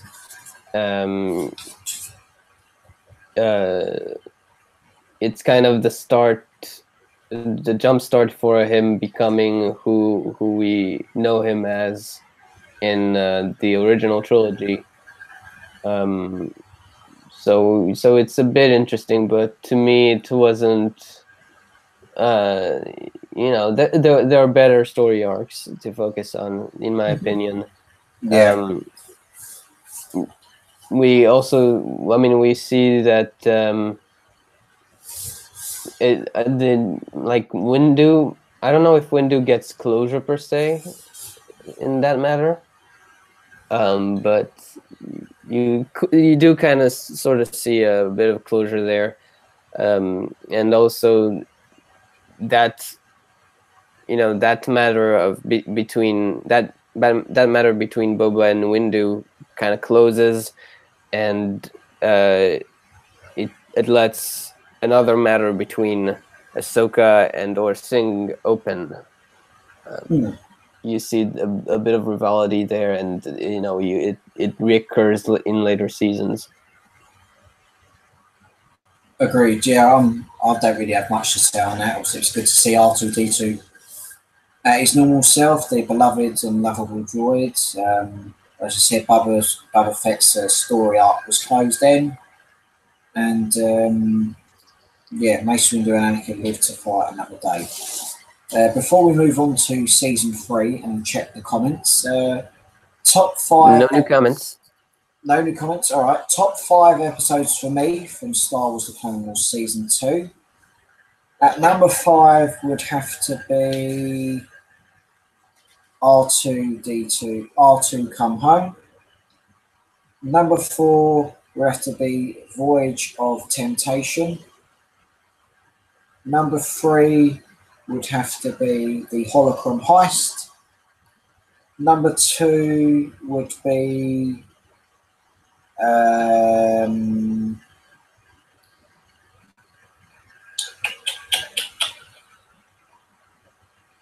The Deserter, and number 1 would be Cat and Mouse.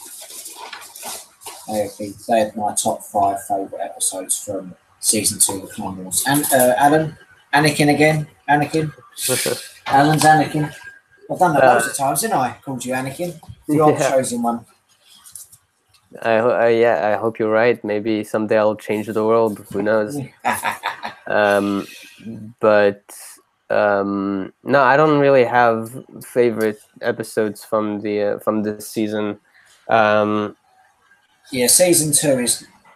I was going to say it's my favourite season, but as you said, it gets by and everything. So no favourites for you then. Not that worth mentioning. I mean, you enjoyed Cat and Mouse, didn't you? No, not that much. No, not that much. Okay, that's all right. All right, we'll move on to season 3. Secrets Revealed. The season 3 premiere, consisting of clone cadets and ARC troopers, was broadcasted on September 17th, 2010, attracting 2.42 million viewers. These episodes and certain others in the season cover events from previous seasons. Episodes 21 and 22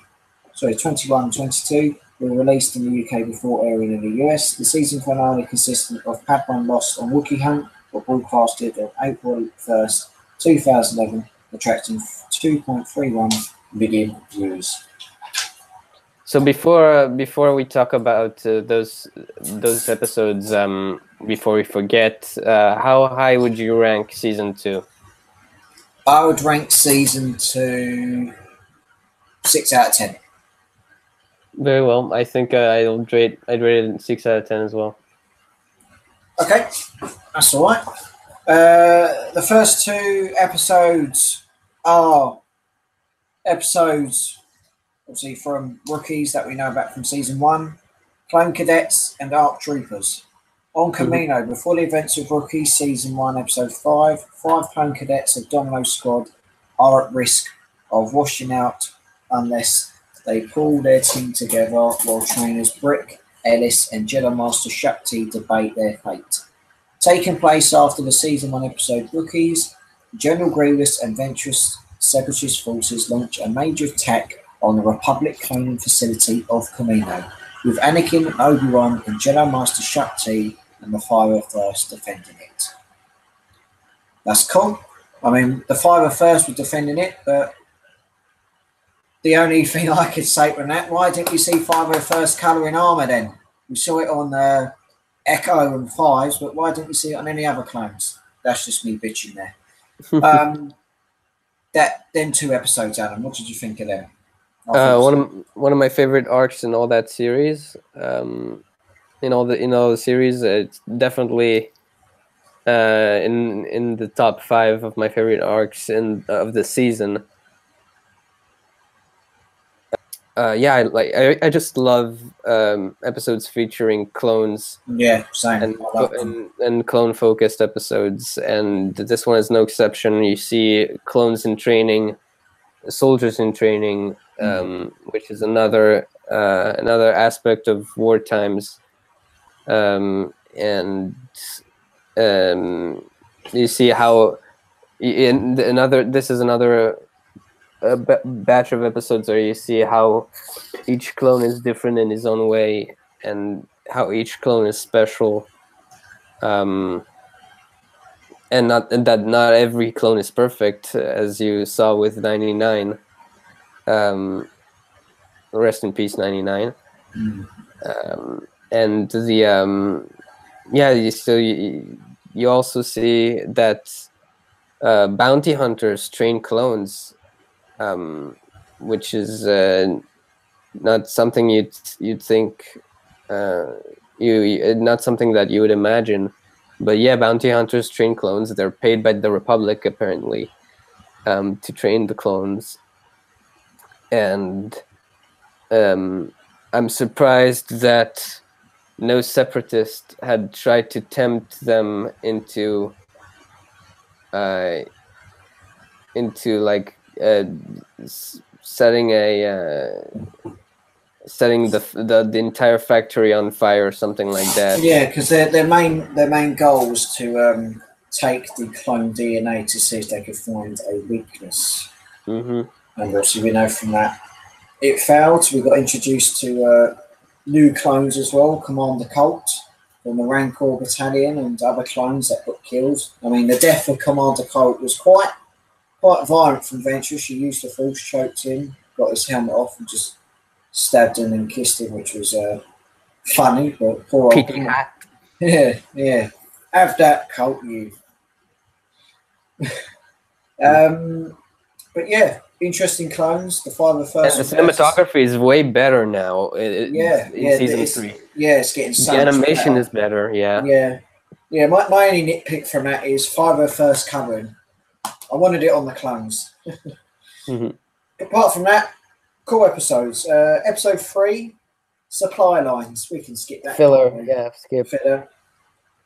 With Ryloth under siege, the trapped Jedi Master Amargun Die and his clone troopers forces rally to the local forces of Chance and Dula. Elsewhere, the Jedi Council sends Bail Organa and Jar Jar Binks to go to Tridara to ask King Pazuko for aid to Ryloth. So don't need to mention that because it's not really important. Yeah, so this episode takes place before the pilot episode with Yoda. Episode 4. Sphere of Influence. Chairman Papanoid's family is kidnapped and held for ransom. Ahsoka must team up with Senator from Pantora, Senator Chuchi, to aid the new chairman in recovering his family before betrayed Another skippable episode. and under the influence the future of the planet. Yeah, that's skippable. If I remember, Seth Green is in that episode, like with the droid in the first episode of season 2. Was the little droid, which is pretty cool. Corruption. Padme on a diplomatic mission to Mandalore guarantees the pacifist planet the Republic's full protection, but she and Duchess Satine soon find something sinister lurking beneath the planets. Mogan's smugglers have been sneaking in supplies, including bottled tea, destined for the Mandalorian schools to increase their profits. They have been diluting the tea with a hazardous chemical. It just shows you the corruption on Mandalore, but that's another skippable episode, isn't it, Alan? Yeah, it shows you politicians dealing with drugs and druggies. Yeah, and another episode showing how corrupt and dirty politicians can be, and yeah, I don't know how that could have benefited Mandalore in any way. Well, just they mention profits, but it's just them being greedy, really. Yeah, money.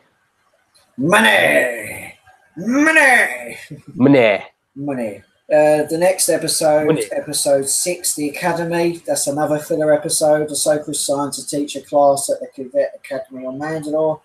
Soon after, she arrives, Duchess Satine's nephew, Hawkeye, and his classmates undercover a plot. Yeah, that's skippable. We don't really need to see that. Episode 7, Assassin.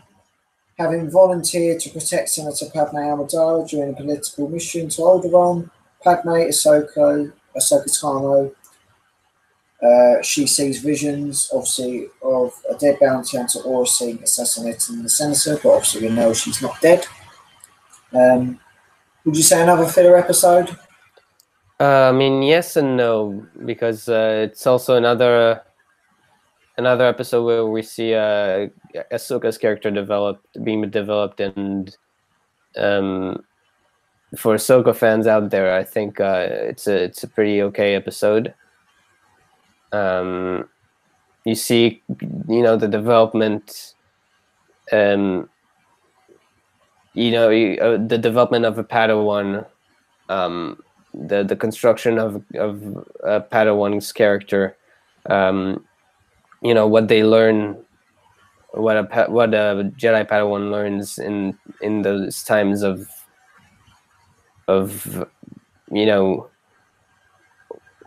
devastating war and politics and all that. So yeah. Yeah. But in a nutshell, it is a skippable episode. Yeah, it's a skippable episode. Episode 8, Evil Plans. While on an important shopping trip to Coruscant, C-3PO and R2-D2 are kidnapped by the sinister bounty hunter Cad Bane. And Zero the Hutt, who appeared in Hostage Crisis, carried out, yes. Another skippable episode. An episode about fruit is skippable. It's not a great episode. Nah. The next start, just one arc, Hunt for Zero. In the aftermath of the events of Hostage Crisis, due to the possession of incriminating information, Zero the Hutt is placed under the custody of the Hutt Council. When Cad Bane is sent to hunt down Zero, he learns that Jedi Masters Obi-Wan and Quinnivoss are searching for Zero the Hutt too. Now, I actually enjoyed that episode. Yeah, I enjoyed that episode too. Cool. We saw Quinlan Vosk as well. Hey, Kenobi, looking good. Hey, Commander. Well, if you could tell time, we'll be on schedule. Yeah, so yeah, also the kind of an independent Grey Jedi. They're called Grey Jedi, and they basically do stuff their own way. I mean, their own way, but they also they're more connected with the Force. I think, or I mean, what's the exact definition of a Grey Jedi? If I remember, the exact definition of a Grey Jedi is someone who either uses part of the dark side, part of the light side, but is not condemned on which side they would join. They're kind of like it's kind of basically like it's kind of like the song "Stuck in the Middle." They're stuck in the middle. They don't know who to it's like following a religion, but not entirely. Just doing the basic traditions from time to time, and And it's kind of like being a fake. I don't know, a fake supporter or fake fan or a fake no, not person. exactly, not No, exactly. It because you still, I mean, no, it's similar to like being fake fan or something. like for example, You follow something, but you can't stand one aspect of it, so you follow that yeah, side. You're undecided what to do. Like why watch or why do something when something bad happens, while then do something when something good happens, or something like that. yeah. I mean, you're a Jedi, but you have your own. You know, you do it your own way. You're independent, and you don't. You know, you're in that religion, but you don't really. You're not the traditional Jedi. You you kind of show up for the holidays and uh, but you're not consistent, like you're not part of the council basically. Yeah, you're on this council, but we do not guarantee the rank of master. What? How can you say this? It's unfair. How can you be on the council and not be a master? Take Take a your seat, seat, young son. Yeah, Skywalker. Skywalker. Forgive me, master. You are the baddest guy in the galaxy.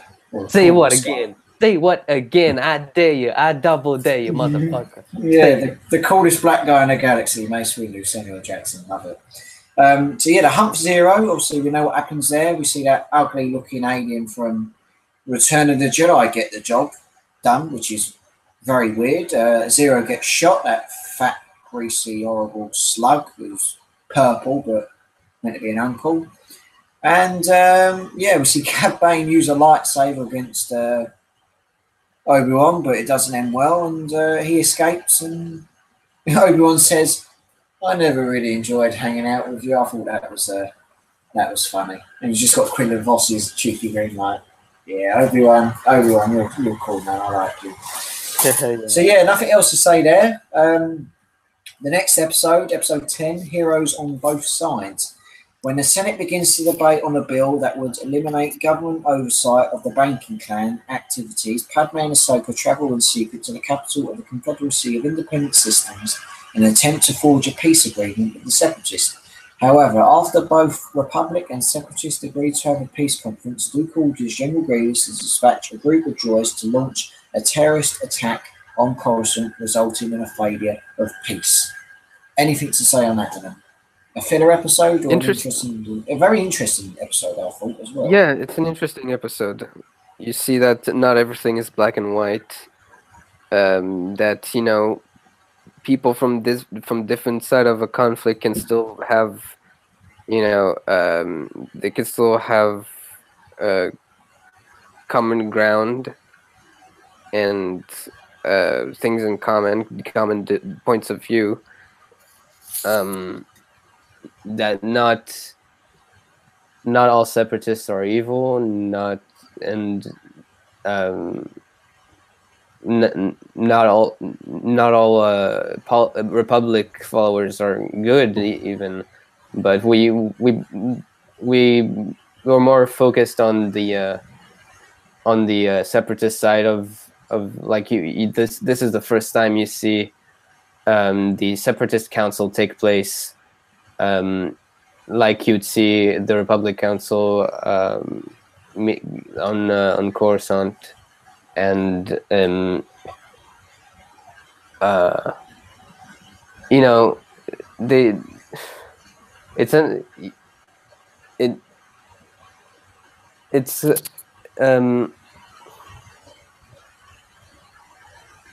it's funny how it could have been resolved that easily if if this whole conflict wasn't orchestrated by by Palpatine or Darth Sidious, but yeah, it was an interesting episode. We see that we're focused on the separatists, and you see that not all of them are evil,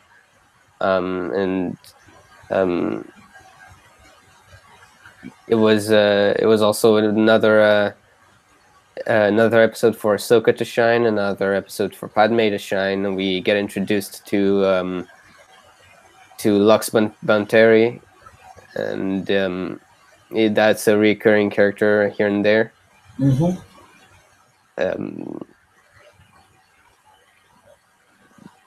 Cool little episode. And is that one episode or 2 episodes? I believe it's 2 episodes. That is one episode. That is one episode. Yeah.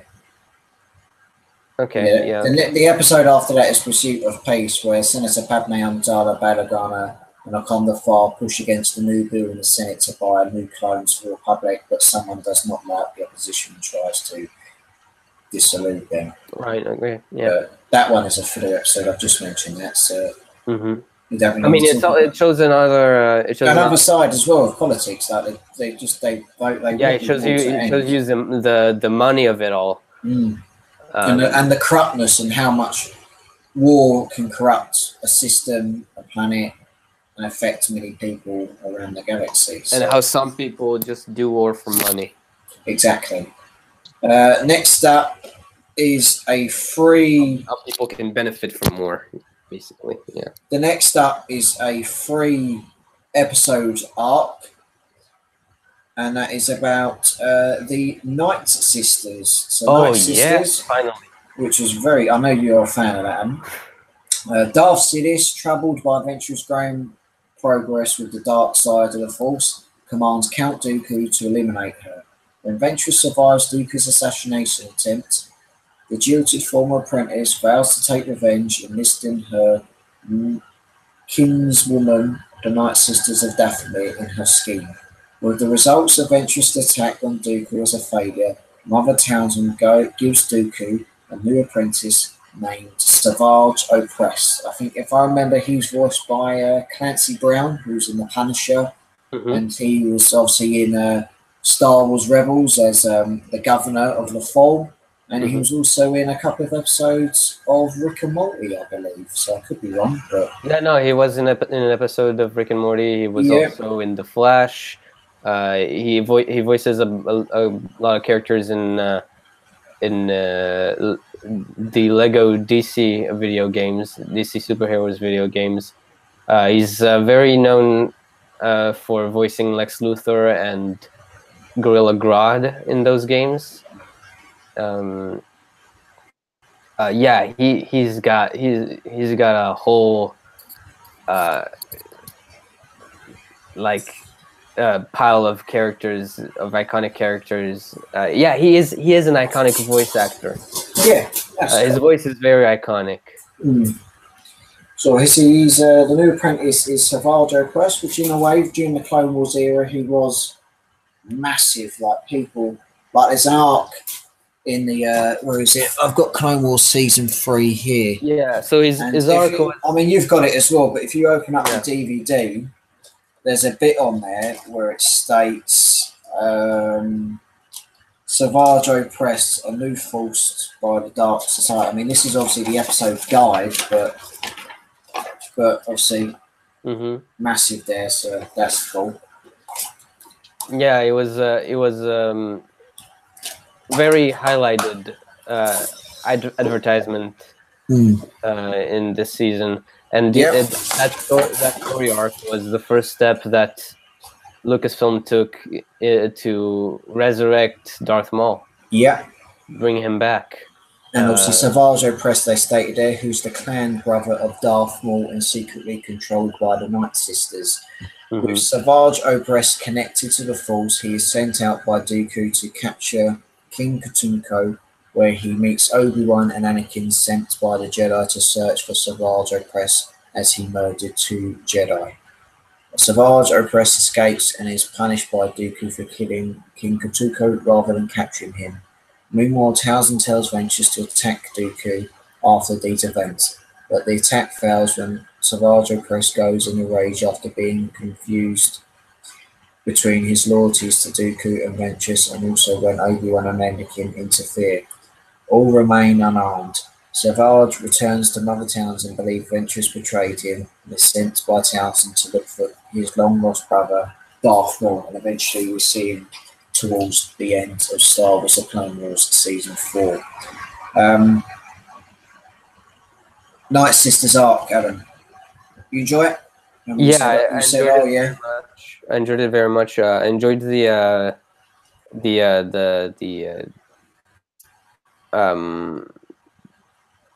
introduction of the Zabrak Dathomirian village and the kind of like the gladiator training. Yeah, there. That was a fun episode, and then the battle. The lightsaber battle between Ventress and Dooku and Savage, that was amazing. That was and also great. between Obi-Wan, Anakin, and Savage, which was cool, just to show you power. But the one between that arc was better. Yeah. Yeah, the one between Ventress and Savage and Dooku was better and more highlighted, and it was very fun to see. And I also thought it was very not very violent, but quite gruesome to see him obviously change like that and get to just strangle his brother like that. Because you think, because it's been like a kids' cartoon show, but for adults as well, it just shows you, wow, they've kids have seen that. Yeah, it starts to get a little bit more violent. Yeah, season 3 it starts to get a bit more mature, a bit more. That doesn't bother us. That doesn't bother us. No, it doesn't bother us. We're adults. Yeah, basically. But but it shows you. Yeah, the show evolves starting at season 3. Yeah. Yeah, a very good episode arc. A powerful warrior, and like I said, interesting character development as well. So really, really well done there. Obviously, Mother Townsend, another new character as well. It was good to see, obviously, the different stuff happening there as well. But as you said at the start of the season 3 part of this stream, the episodes got better and better. Obviously, everything with technology changed and everything, and obviously the episodes got even better. So the special effects were really good. Next up, we're on to another 3-episode arc, which honestly, in my opinion, is like the most clinical part of the Clone Wars era, let alone the ways of the Force and the balance. And that is about the Mortis arcs. So we've got Overlords, Altar of Mortis, and Ghost of Mortis. Obi-Wan, Anakin, and Ahsoka become stranded on a mysterious planet where the Force is very strong. 3 powerful entitles called the Father, the Son, and the Daughter live there. The Father tries to convince Anakin to stay and remain, as Anakin will be the only one able to control the Son and Daughter since he is the chosen one. Before the Jedi can leave Mortis, the Son takes Ahsoka captive and attempts to entice Anakin into joining him to use their combined strength to overpower his father and sister. To this end, the Son casts Ahsoka under a spell of the dark side, and she battles Anakin when he comes to rescue her, and is later battled with Obi-Wan.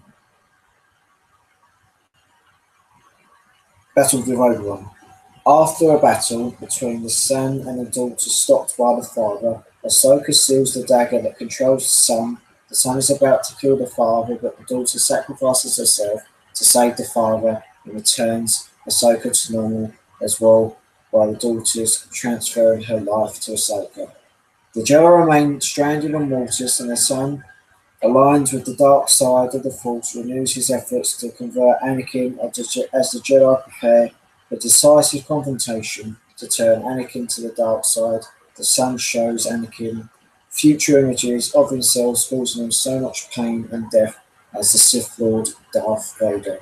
This works, and Anakin joins the Son out of fear that will see him eventually happen, obviously if you know from episode 3.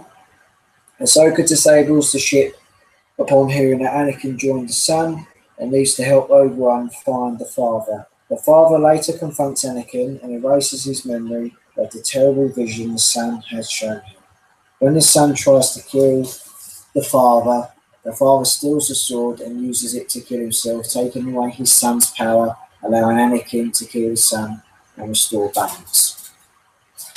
Now, the Mortis arc, did you enjoy that, Alan? Do you agree with me in the main that it's like a clinical thing to know about the balance of the Force and why the Jedi and the Sith are obviously in complete control?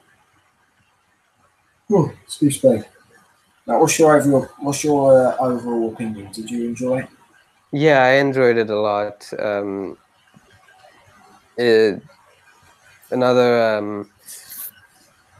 You kind of that this arc kind of explores the Force and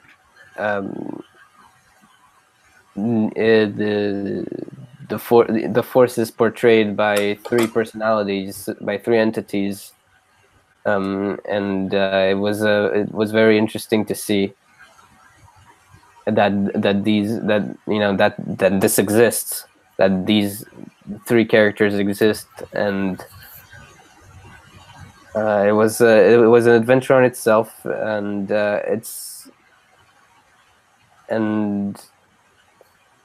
yeah, just that, and it's a very enjoyable arc. Yeah, I agree. Obviously, it's a major episode as well, because obviously we saw that episode in a way in Star the character Wars designs Season 4. the character designs for the father, the daughter, and the son are very cool. Very, very cool. Obviously, the voice actor of the son was played by Sam Witwer, and obviously, as you know, before that he played Starkiller in the Force Unleashed games, and eventually near the end of Season 4 he was I believe that Darth. Sam Witwer also voiced the Emperor in The Force Unleashed.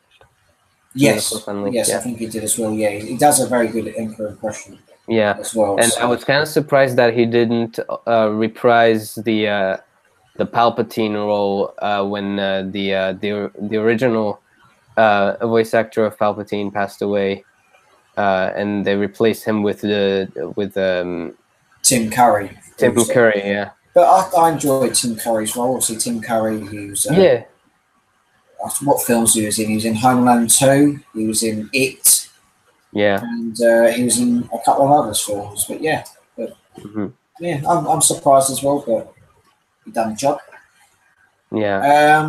But yeah, good episodes and episodes we can watch again. Now, next up, we're going to take a look at another 3 episodes, and this is my favourite arc from Season 3.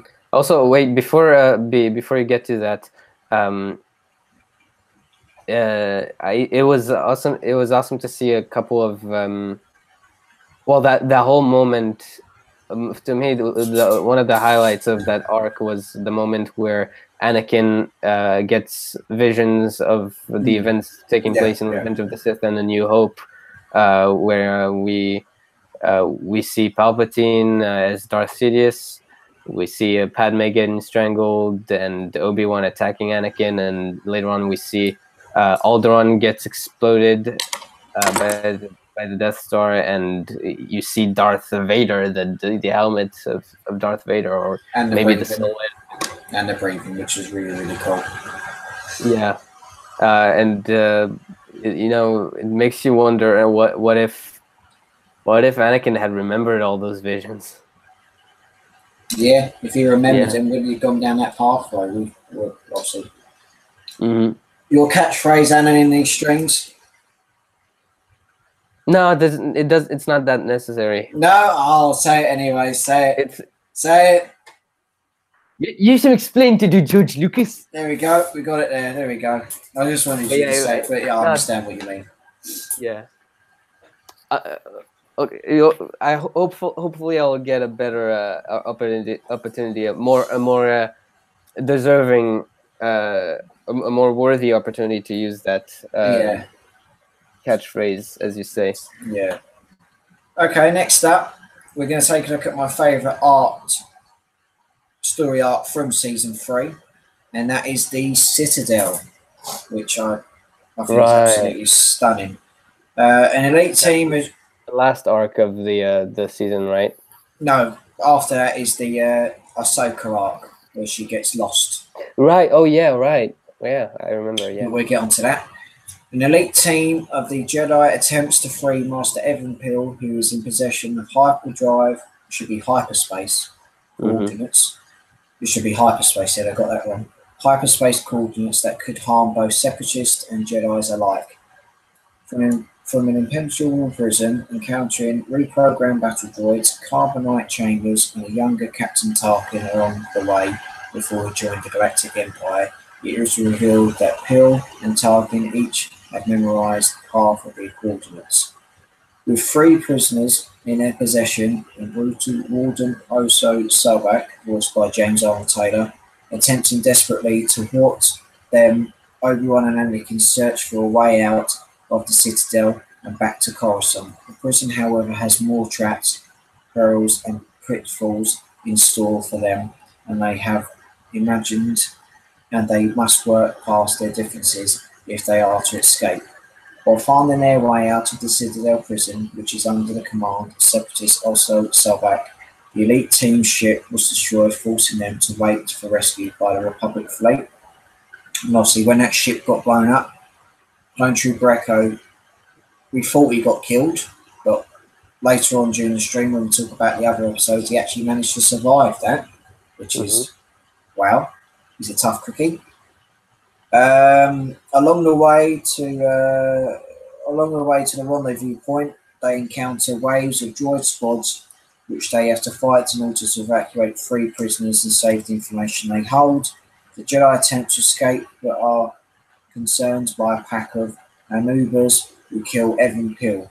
But before he dies, he gives his half of the information to Ahsoka, telling her not to reveal it to anyone but the Jedi Council. But as the Jedi are about to escape, they are cornered by Sabak, who tries to kill Tarkin, but is stabbed and killed by Ahsoka. Plo Koon then arrives and rescues the Jedi, taking them back to Coruscant. Anything to say about that arc, Adam? The Citadel arc?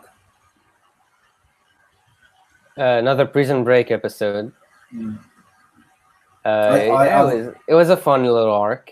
Character development for everybody. You get character development, and you get character development, and convenience. But yeah, it was a pretty fun arc.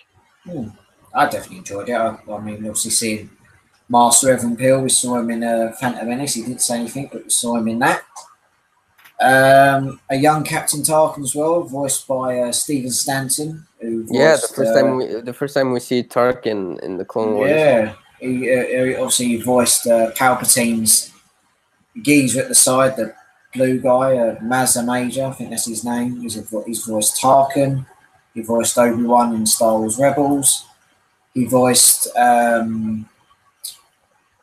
the droid in Rebels who was singing in space. I forget the name, but we'll come back to that later on. That was hilarious. That was hilarious. What's the droid's name? Forgettable. It come to me back in the stream. Yeah, I know we're talking about Clone Wars, but when he was singing in space, I thought it was hilarious. It was kind of like Space Mary Poppins. It was fantastic. Yeah. But yeah, the droid's name will come to me later on for the Rebels stream. But interesting. But you wanted to say more about Tarkin? Yeah, it's interesting to see him involved in Republic matters before the rise of the Empire, and you even see how trusted and how close he is to the Chancellor, and you get the sense that he's also conspiring in that plot against the Jedi and the rise of the Sith and the Empire. Oh, and another thing about Tarkin, I did like the relationship between him and Anakin. Yeah, like he is a good captain. Where Ahsoka's just like, who's this fucker? Who's this arsehole that we need? But was Anakin's like, I think it was the end of the arc.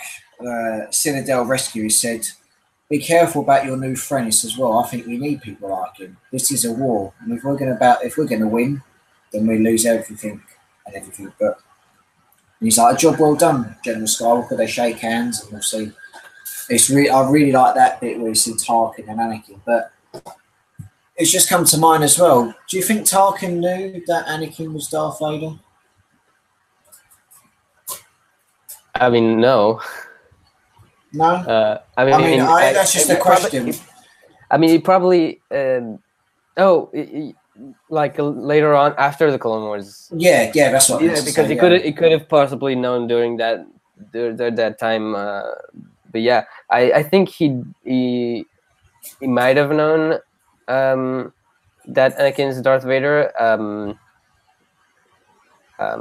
I also think that he had a slight idea that the Chancellor had plans for Anakin. Like I believe that the Chancellor speak highly of Anakin in like everywhere he goes, and so you see the Chancellor's going around. Anakin's my boy. He's my boy. Yeah. Invest in Anakin. Yes. Did you ever hear the greatness of Anakin? Yeah. He just does. He does his own story of Darth Vader. But go on. But yeah, that little dynamic between Tarkin and Anakin was interesting to see. Very cool. Before you see them together in A New Hope. Yeah. Okay, we've said enough there. The next arc is the last 2 episodes of season 3, and that is Padawan Lost and Wookiee Hunt. Not the C word, Wookiee Hunt. I just heard it back. Ahsoka gets captured by Transhans during a battle on the planet Felucia. They are obviously a species of Bosk. They drop her off on a planet where they intend to hunt her down and others for sport. Ahsoka encounters 3 Jedi younglings named Khalifa, Jinx, and Omar, which she teams up to survive. The next day, they set out to escape the Trandoshans, but are found and hunted. The lead of Trandoshan's sons is accidentally killed. I wouldn't say accidentally killed. They wanted to kill him to survive. I wouldn't say that's accidentally. So there's a mistake in there. And in revenge, his father shoots and kills Khalifa. Ahsoka promises to take care of the other 2 younglings as Khalifa dies. As Ahsoka and her allies struggle to invade the Trandoshan hunters, their efforts receive an unexpected boost with a new captive arrives. And obviously, Chewbacca. Didn't expect to see Chewbacca. Together, the younglings Ahsoka and Chewie attack the Trandoshan's fortress, and with the help of other Wookiee warriors, are able to kill a large number of Trandoshan. Ahsoka herself kills the Trandoshan's leader, Garmick, with a powerful force push. Alan, the last 2 episodes of season 3, what did you think? Obviously, I enjoyed that. You are a massive fan of Ahsoka, and even more character development for a fan favorite. Yeah, I really enjoyed that arc. Another original another original kind of story to watch and witness, and you see how there's you see those hunters that they hunt for sport. I think that's pretty dope. The Trandoshans, I enjoyed them in this arc. And I enjoyed seeing Ahsoka in action in this arc, during this arc, and how she survives, and how Anakin's teachings, pay off.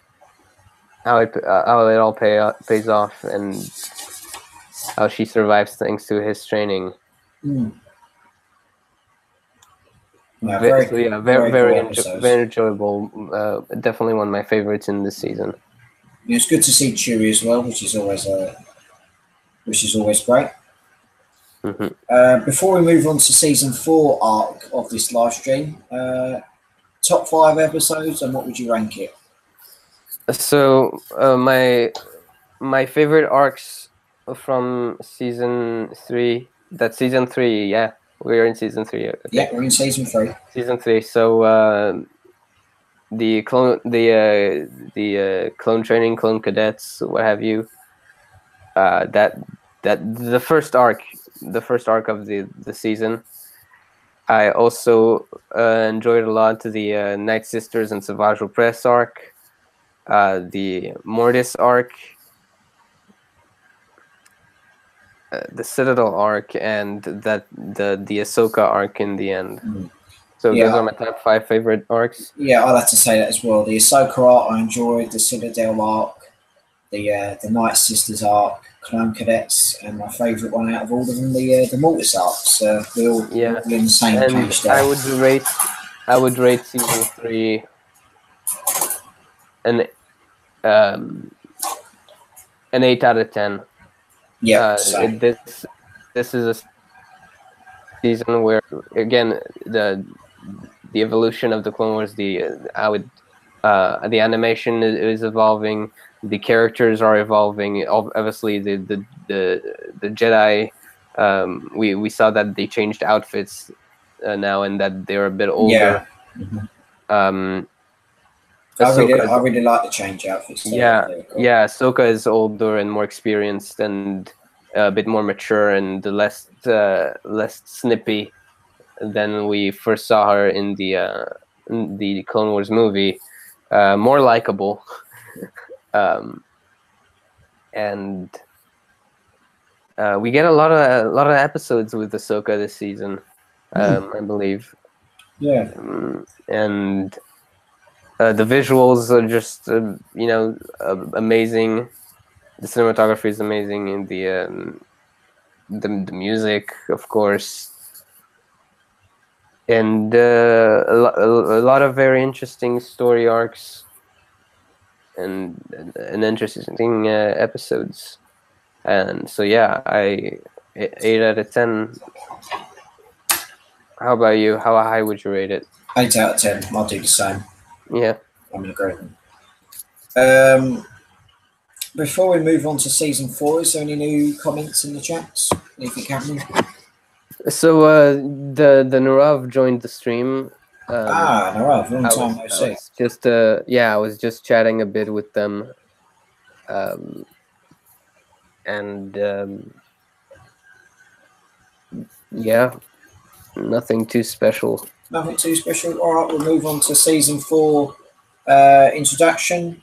Season 4 battle lines. The season 4 premiere, consisting of Water War and Gungan Attack, were broadcasted on September 16, 2011, and attracted 1.93 million viewers, the lowest premiere viewing of all the seasons. The season finale, Revenge, was broadcasted on March 16, 2012, attracting 2.03 million views. Right, season 4 would have to be my favourite Star Wars season because there's so much drama, so much coolness, and so much character development in it. I wasn't a massive lover of the first 3 episodes of season 4, but they are watchable. Don't get me wrong, they are watchable, but they're not my favourite episodes. That is Water War, Gungan Attack, and Prisoners. Anakin, Padme, Kit Fisto, and Ahsoka Tano find themselves on the planet of Mon Calamari, helping to keep the peace in a near civil war. But the Separatists have another plan. Will the Jedi and the inhabitants of Mon Calamari join forces and push back the invaders, or will other planets fall in the hands of the Separatists? An underwater battle takes place for the Republic to save the planet from falling. After the Separatists attack most of the Republic forces on Mon Calamari, the Jedi Council are forced to call the help of Jar Jar Binks and the Grand Gungan army to the Jedi and the remaining Republic forces. However, the aftermath of the battle, the remaining Republic forces are captured, leaving Ahsoka Tano and Princely Char to devise a new strategy. After Anakin, Padme, Kit Fisto, and Jar Jar Binks are all captured by Riff Townsend, Ahsoka and Princely Char must find their way to free their friends from the grip of the Separatists. Endeavouring to liberate his planet, when the sinister Tamsin, Lee Child must now convince the choir to rejoin the cause.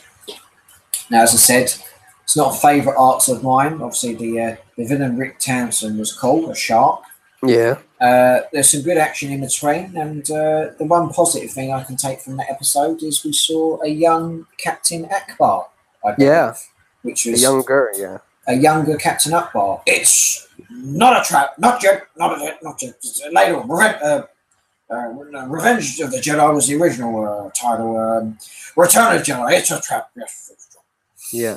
But yeah, that was a cool thing to sing. Yeah, it was a fun little arc because we always get battles in space and battles on the ground, but we almost never see battles underwater, and it was fun for a change. It was a fun little change there, and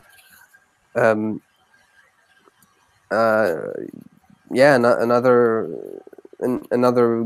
planet that we only saw briefly in the micro series. Yeah, so you have another people that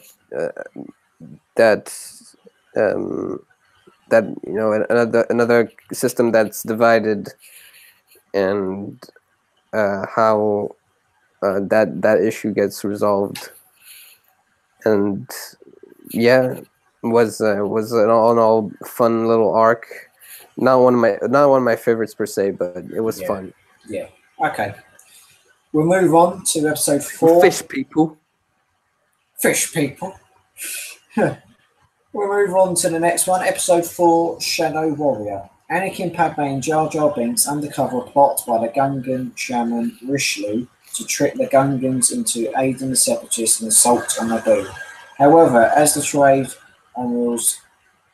unravels, can Jar Jar convince the Gungan army that they have been deceived? However, shortly after General Grievous arrives, demanded to know why the attack was cancelled, Jar Jar manages to lure Grievous into a trap in which he is captured, but Dooku manages to capture Anakin, who is chasing after Rishlu, who gets killed by Dooku.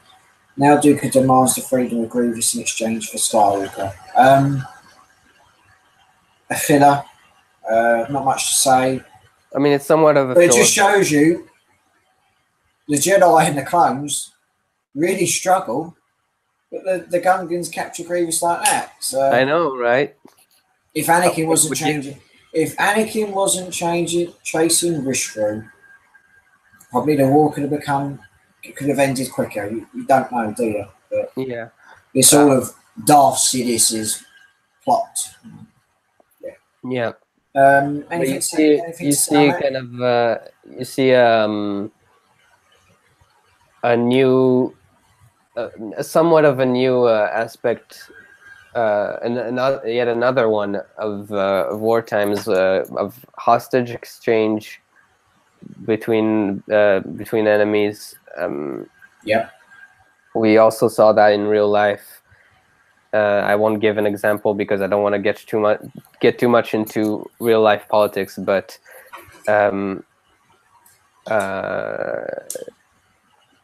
hostage exchange. You see that how Grievous. It's emphasized in this episode how Grievous is a very very necessary, is a very powerful figure in this war, in this conflict.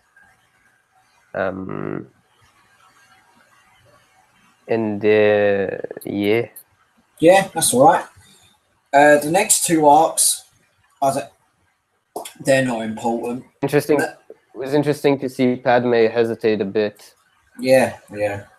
The next two arcs, they're not really important. Mercy Mission and No Man Droids. Plo Koon's clone agent, Wolfpack, R2-D2 and C-3PO are sent to repair power communication systems on the planet of Alonn after a series of devastating earthquakes happen.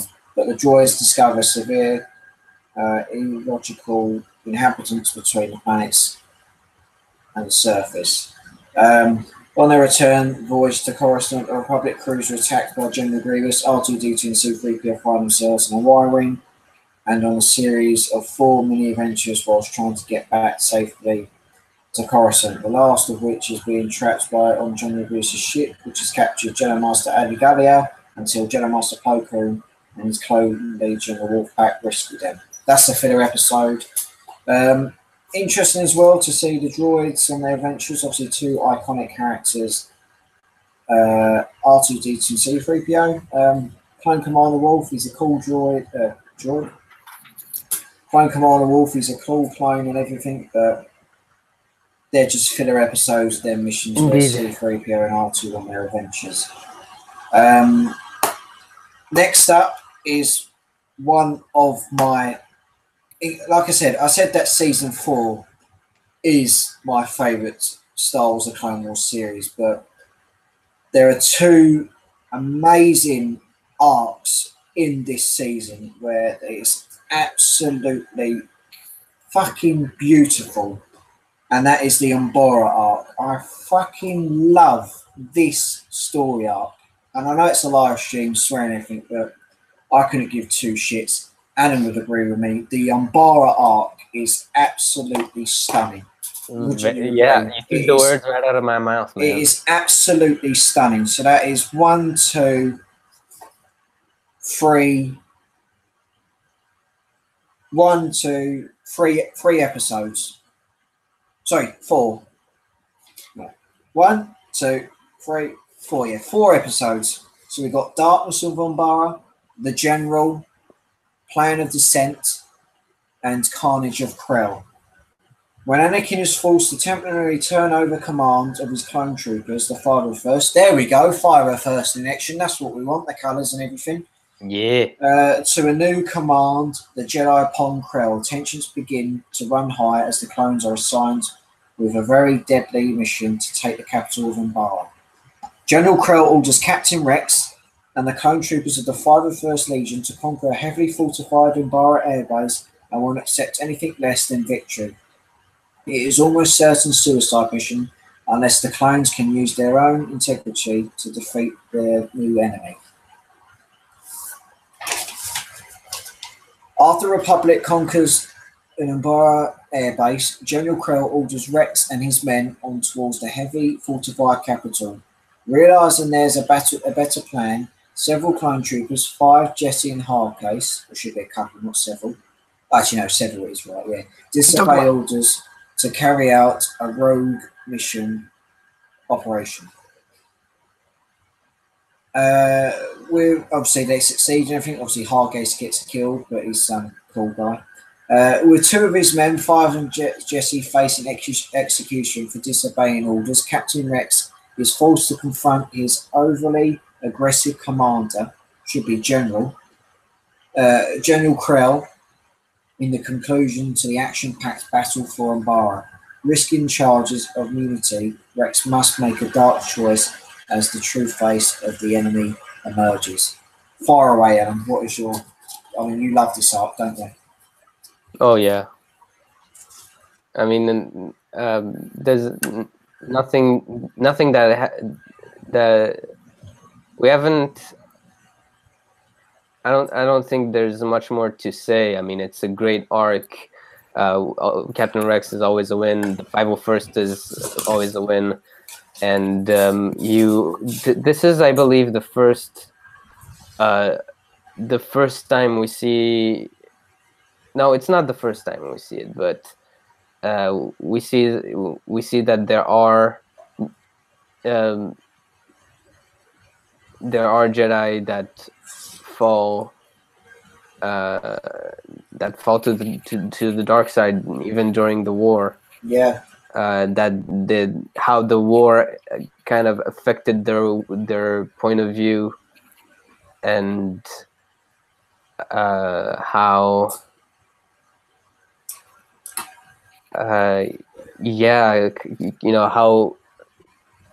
how war can change a person and make them change sides. Yeah. Very interesting to see. Yeah, I agree. as I said, Anakin mentioned it in the season 5. Not every Jedi agrees with fighting a war and politics, but this one gave us literally a mouth-watering experience on what General Krell was like. Obviously, they said that he's had a major reputation of losing men left, right, and centre and everything. Stand up to attention when I'm talking to you. CT 55, obviously 5's his name. Just say 5, you fucking idiot. Obviously does all that random shit. He's kind of like an irritating officer that everyone knows is an arsehole, but unfortunately you've got to try and include him in stuff where he's an absolute prick. So overall, I thought the battles were stunning. The character development was great. The battles were stunning. Mines, mortars. It's like traditional warfare you would see either like on the Western Front or any wars that have been fought over the years and everything. But everything was stunning. The weapons, the arc, the wounded clones as well. Seeing how severe and how many men the 501st actually lost. They lost. If I remember reading a statistic from the Battle of Mumbai, they lost a hell of a lot of men on that mission. A hell of a lot of men. But obviously, them men can be replaced, but it was a major sacrifice for the 501st, but it just shows why they are one of the best regiments in the Republic Army. Obviously, we know from the last episode that General Krell set him up. He got killed by, I believe it was Clone Trooper Dogma. He took 5's pistol, I believe. Yeah. And Rex was stunning as usual. Obviously, he said that the 212th Attack Battalion were in 212th Attack Battalion armour, whereas they weren't. They both got the same information and they were killing each other's brothers, which is a devastating thing to be killing your own men. But I liked how the 212th Attack Battalion and the 501st connected, but obviously it was only a small part of the 212th, whereas Obi-Wan was fighting there as well, but on the other side of the planet. I don't know. Would it have been cool if Cody was along, or do you think it just? I think obviously it's better just with Rex's moment, wouldn't it? Would you say? Yeah, no, it's better with just the 501st and a couple of 212 attack battalions, which is cool. Yeah, we see how they kind of were turn on each other. But yeah, and in the end, obviously, Dogma kills General Krell, and they eventually take on Barra. But it was a noble sacrifice from the 501st, but all in all, a sick episode. Yeah. Next up, we're going to take a look at another arc from season 4. And that is the Zygerian arc. And that is 1, 2, 3 episodes. So that is Kidnapped, Slaves of the Republic, and Escape from Cadovia. The Zygerian slavers are behind the sudden disappearance of an entire colony of people, the planet of Karos, Ahsoka Tano's people and Shakti's people. As Anakin and Ahsoka rush to defuse a series of bombs planted by the slaves, Obi-Wan must fight with their imposing leader, who then runs off, leading Anakin and Ahsoka to raid and take over his ship. Note, this episode is based on a 6-part Star Wars Legends comic, Slaves of the Republic, originally published by Dark Horse between September 2008 and 2009. Anakin, Obi-Wan, Rex, and Ahsoka go undercover to infiltrate the slavers on Zygeria to find the missing colonist. Obi-Wan, Rex, and Anakin pretend to be slavers, and Ahsoka is a slave impersonating as well. Later on, Obi-Wan is captured for trying to help the colonists escape, and Anakin and Ahsoka are also taking questionable actions in order to carry out his missions. Note, this episode is based on the Slaves of the Republic, Dark Horse, and that's another note in that one as well. Anakin tries to convince the Zygerian Queen that she is too a slave and pawn an evil separatist plot. Meanwhile, Obi-Wan and Rex are captured and taken to the planet of Cadovia to toll in the slave camps. And anything to say on that arc, Alan? Pretty interesting. Not too much. Not the best arc out there per se, but It gets by. It's watchable. yeah, you see that. Yeah, there's also slavery in war, and how slavers kind of profit from that, and how also how the separatist benefits from slavers and slavery, and you also get a bit of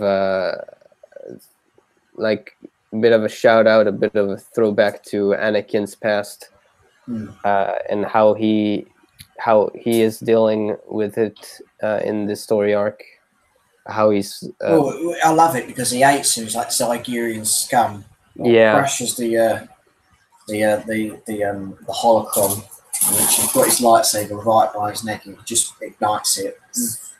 Yeah, yeah. So you see how his hate for how his past and in slavery and his hate for slavery, how it how it affects him in this mission. Yeah. So that's cool. Before we move on to episode 14 of season 4, I just need to quickly go to the toilet, so I'll be back in a minute. Go ahead. Alan, entertain our guests. With pleasure.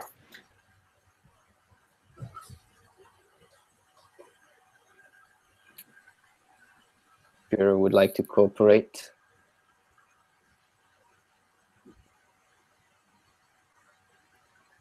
My computer just froze on me.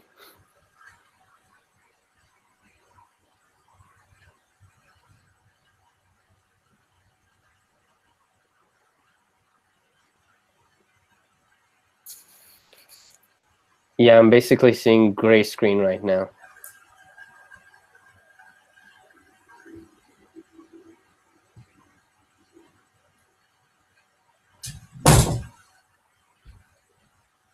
All right, now the screen is back. No, there's no new comments. Hello, me back. Hi. Okay, so there's no new comments. Okay. My computer froze for a second, but now I'm back at it, and yeah, let's get back to it because I'm hungry and I want to be done with the stream a bit. Yeah, we'll be done soon. Yeah. Next up, episode 14 is A Friend in Need. A peace conference between the Separatists and Republic delegates is interrupted by Lox Bonteri, the son of the late Separatist Senator Mia Bonteri, season 3, episode 10. Soon after, he involves Ahsoka in his dangerous search to find justice for his mother's death, which subsequently leads to Ahsoka crossing paths with Vizsla and the Death Watch. That's a skip like I said, isn't it? It's not major. Not major, but it still features the Death Watch, and they're also always a win. Yeah. The next arc is 1, 2, 3.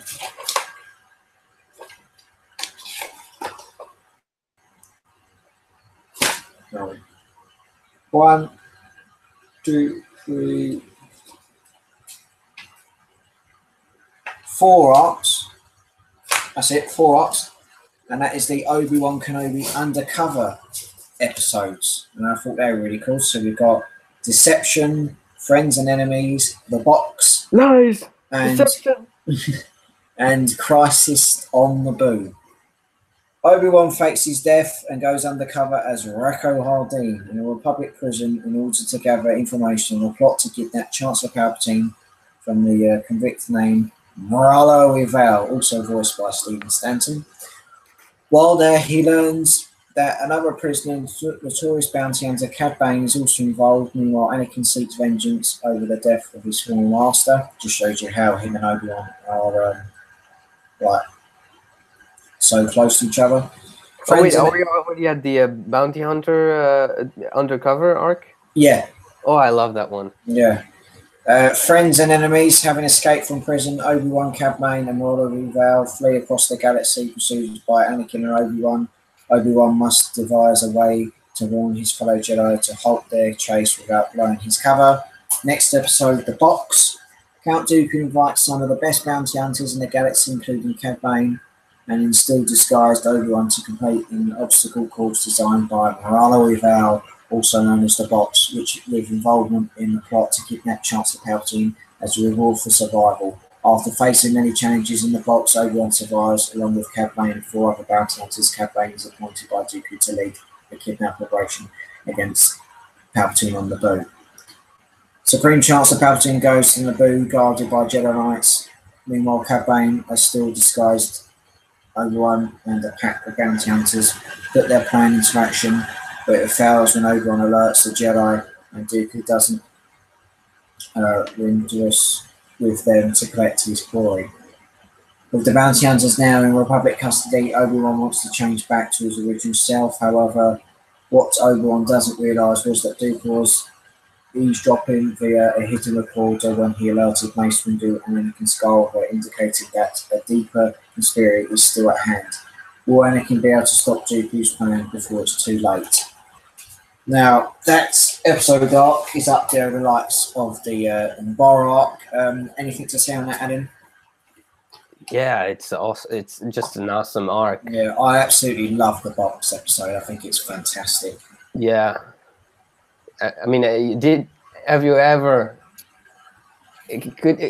who'd imagine Obi-Wan faking his death, going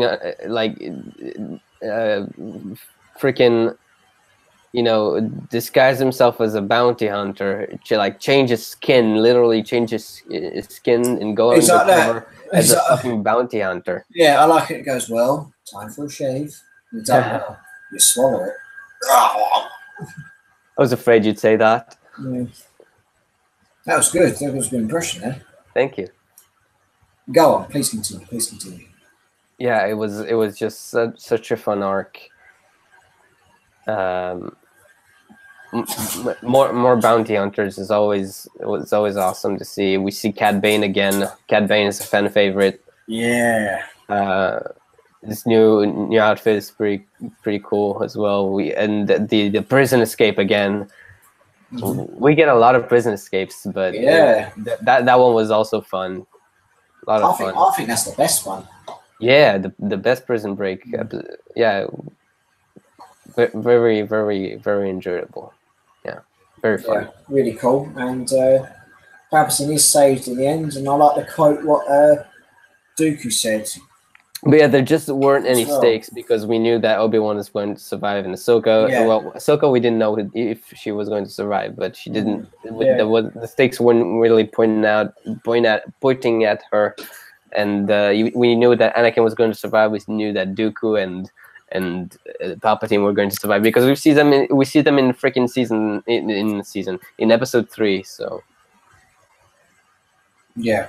So yeah, the stakes weren't there, but it was still a fun arc nonetheless. Yeah, Duke also mentioned to Obi-Wan and Anakin, where would you be if you didn't have Obi-Wan by your side? But again, it just shows you the Council not trusting Anakin. How many lies and everything that the Council told me. Mm-hmm. You just see Anakin's frustration and as well. But a cool episode, and The Box is up there with my all-time favourite episodes. So.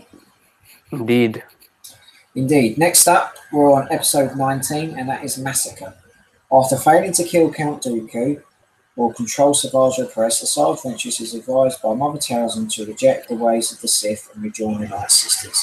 Upon discovering the Ventress's location, Dooku commands General Grievous to launch a droid assault in the bid to eliminate Ventress and wipe out Mother Talzin along with the entire Night Sisters clan. As Ventress and Grievous square off with a saber content, not saber, should be saber, Talzin creates a voodoo doll of Dooku to kill him, whilst the relative Daka, the eldest of the sisters' clan, awakens an army of the undead of Dathomirian Night Sisters to hold off the droid forces. Ventress defeats Grievous just moments before getting wounded, forcing her to escape the chaos, as the rest of the Night Sisters are eventually all massacred. Grievous went to proceed in killing Daka, whereas Talzin escapes, as her success in finishing off Dooku is ultimately foiled. The episode closes with the green misty spirit of Mother Talzin bidding farewell and good luck to Ventress, who is now left to grieve for her sisters and laminate her lost future. Anything to say on that arc, Alan?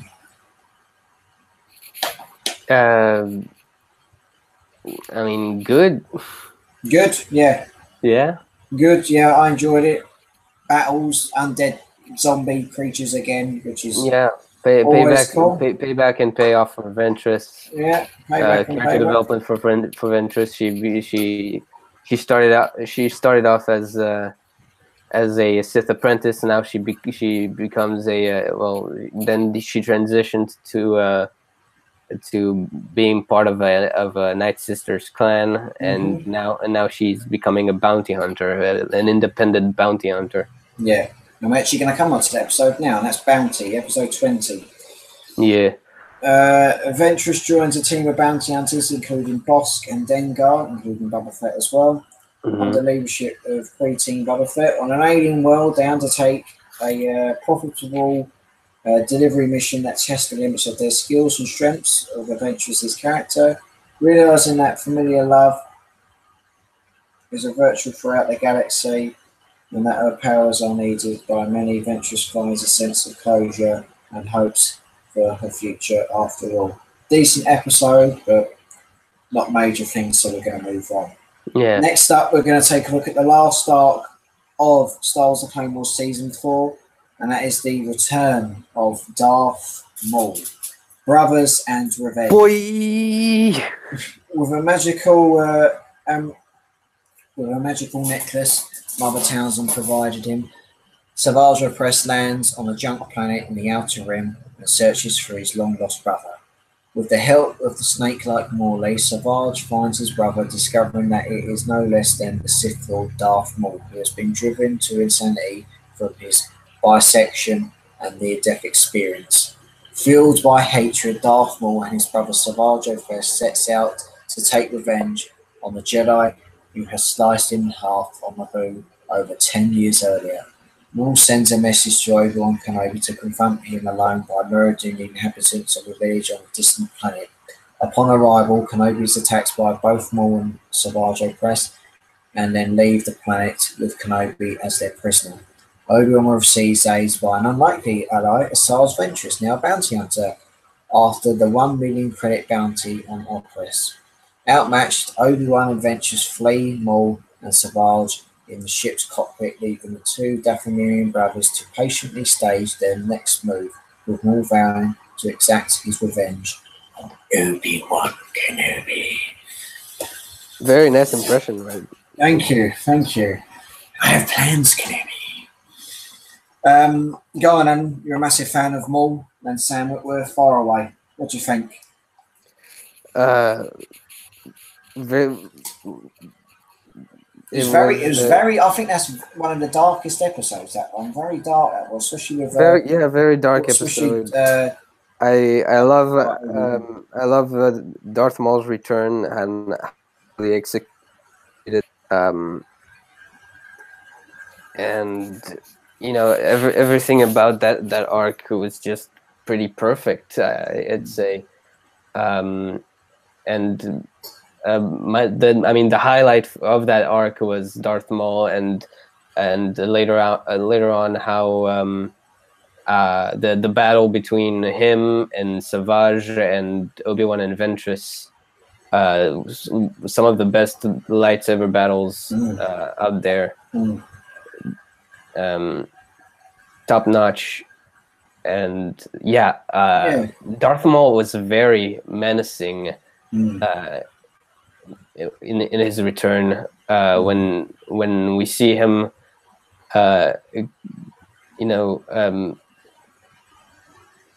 with his blade at Obi-Wan, strangling him up close. I want you to feel every single cut. It's like, ooh, yeah. I will make sure you feel every single cut. Your death will be beyond excruciating. You will suffer as I have suffered. He's like that.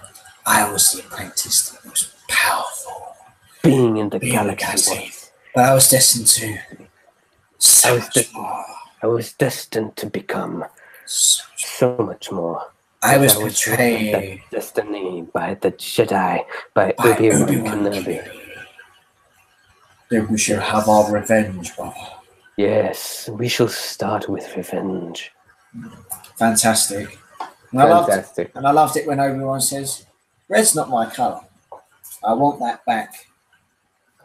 I like a new leg.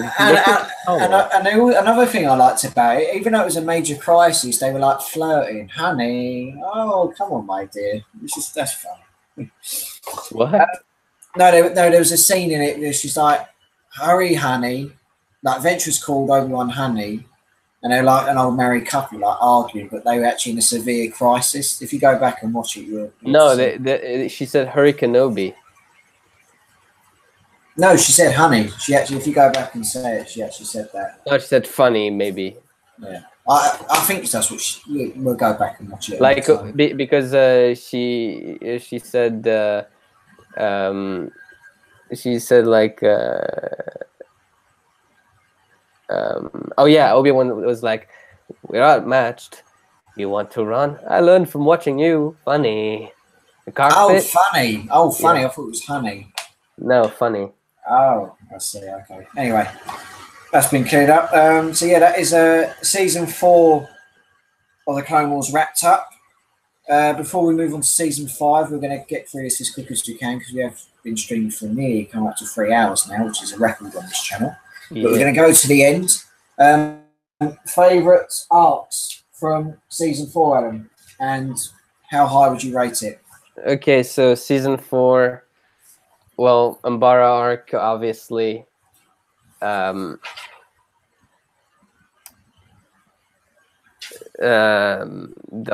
Darth Maul arc, obviously. What else is there? Those are the 2 major arcs, pretty much. The 2 arcs that are worth mentioning, pretty much. Nothing else could really top that. I guess I'll give the underwater arc a shout out because it was a change and I appreciate that. But yeah, I don't really have another 2 to mention. Okay, maybe I'll give another another place for that one Ahsoka episode with Lux Montarian, the Death Watch. Yeah. And yeah, I guess that Ventress arc can get a place there. But yeah, those last 3 don't really matter as much as the top 2, which are the Umbara arc and the Darth Maul Returns arc. So I would rate this season a solid 8.5 out of 10. Okay. How about you? My favourite arcs, I did enjoy. I did enjoy the Zygerian bit about the slaves. What else? The Night Sisters bit, that was all right. But the top ones are the Darth Maul arc, the Battle of Umbara arc, and the Obi-Wan Undercover arc. Oh yeah, shit! I forgot that one. Yeah, that's definitely the Obi-Wan top 3. Yeah, the top 3: Obi-Wan Undercover arc, the Darth Maul arc, and the Battle of Umbara arc. Absolutely superb. Those 3 are those 3 are the best arcs. Yeah, absolutely fantastic. Now we're on to season 5. The season 5 premiere reveal was broadcasted on September 29th, 2012 and attracted 1.94 million viewers.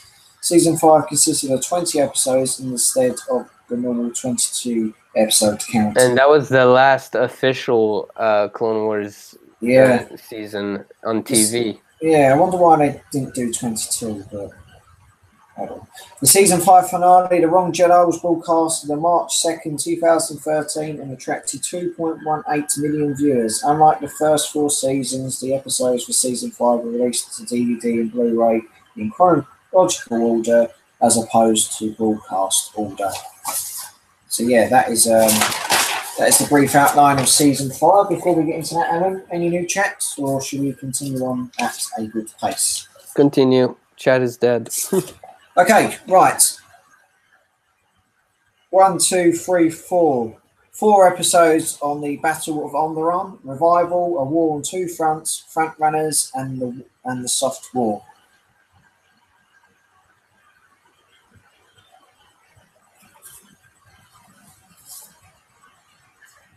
Right, just checking, is that in the right order?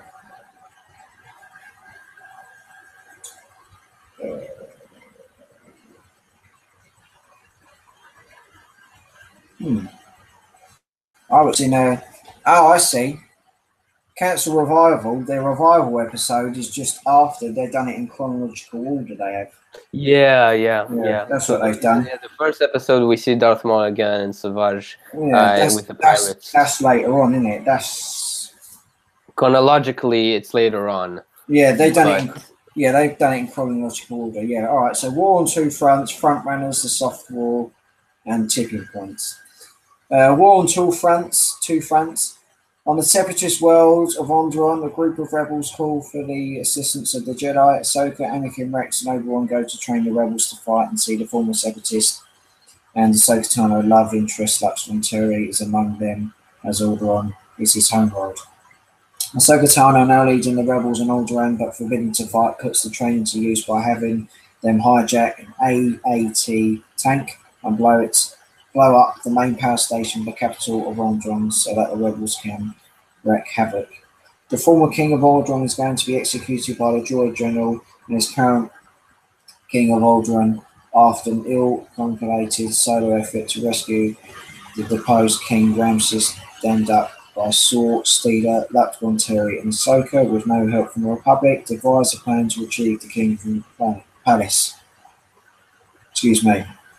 The plan fails, but as the former king is about to be executed, the rebels are saved by General Tandem and the Alderaan militia, whom Saw has managed to sway to their side.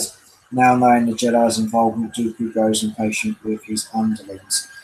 The rebels on Onderon struggle to reclaim their home planet because a new separatist droid general sent by Dooku turns out to be the better strategist than the current Alderaan king.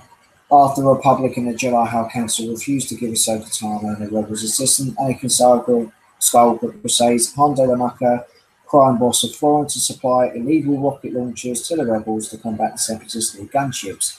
Meanwhile, the king is killed by the droid general by Dooku's orders. The rebels seem to succeed until Steeler's leader of the rebels nearly falls off the cliff, prompting Lux Venturi to try and aid her, but just ends up failing himself. So Ahsoka Tano has to rescue both. She rescues Venturi and is about to rescue Steeler when a downed separatist gunship fires a missile at her, causing Ahsoka to drop Steeler to her death. Even with Steeler dead, the rebels succeed in taking back Onderon. Did you enjoy that arc, Alan? It was a very interesting arc to see Jedi help another system in crisis, but this time without getting directly involved in the battlefield.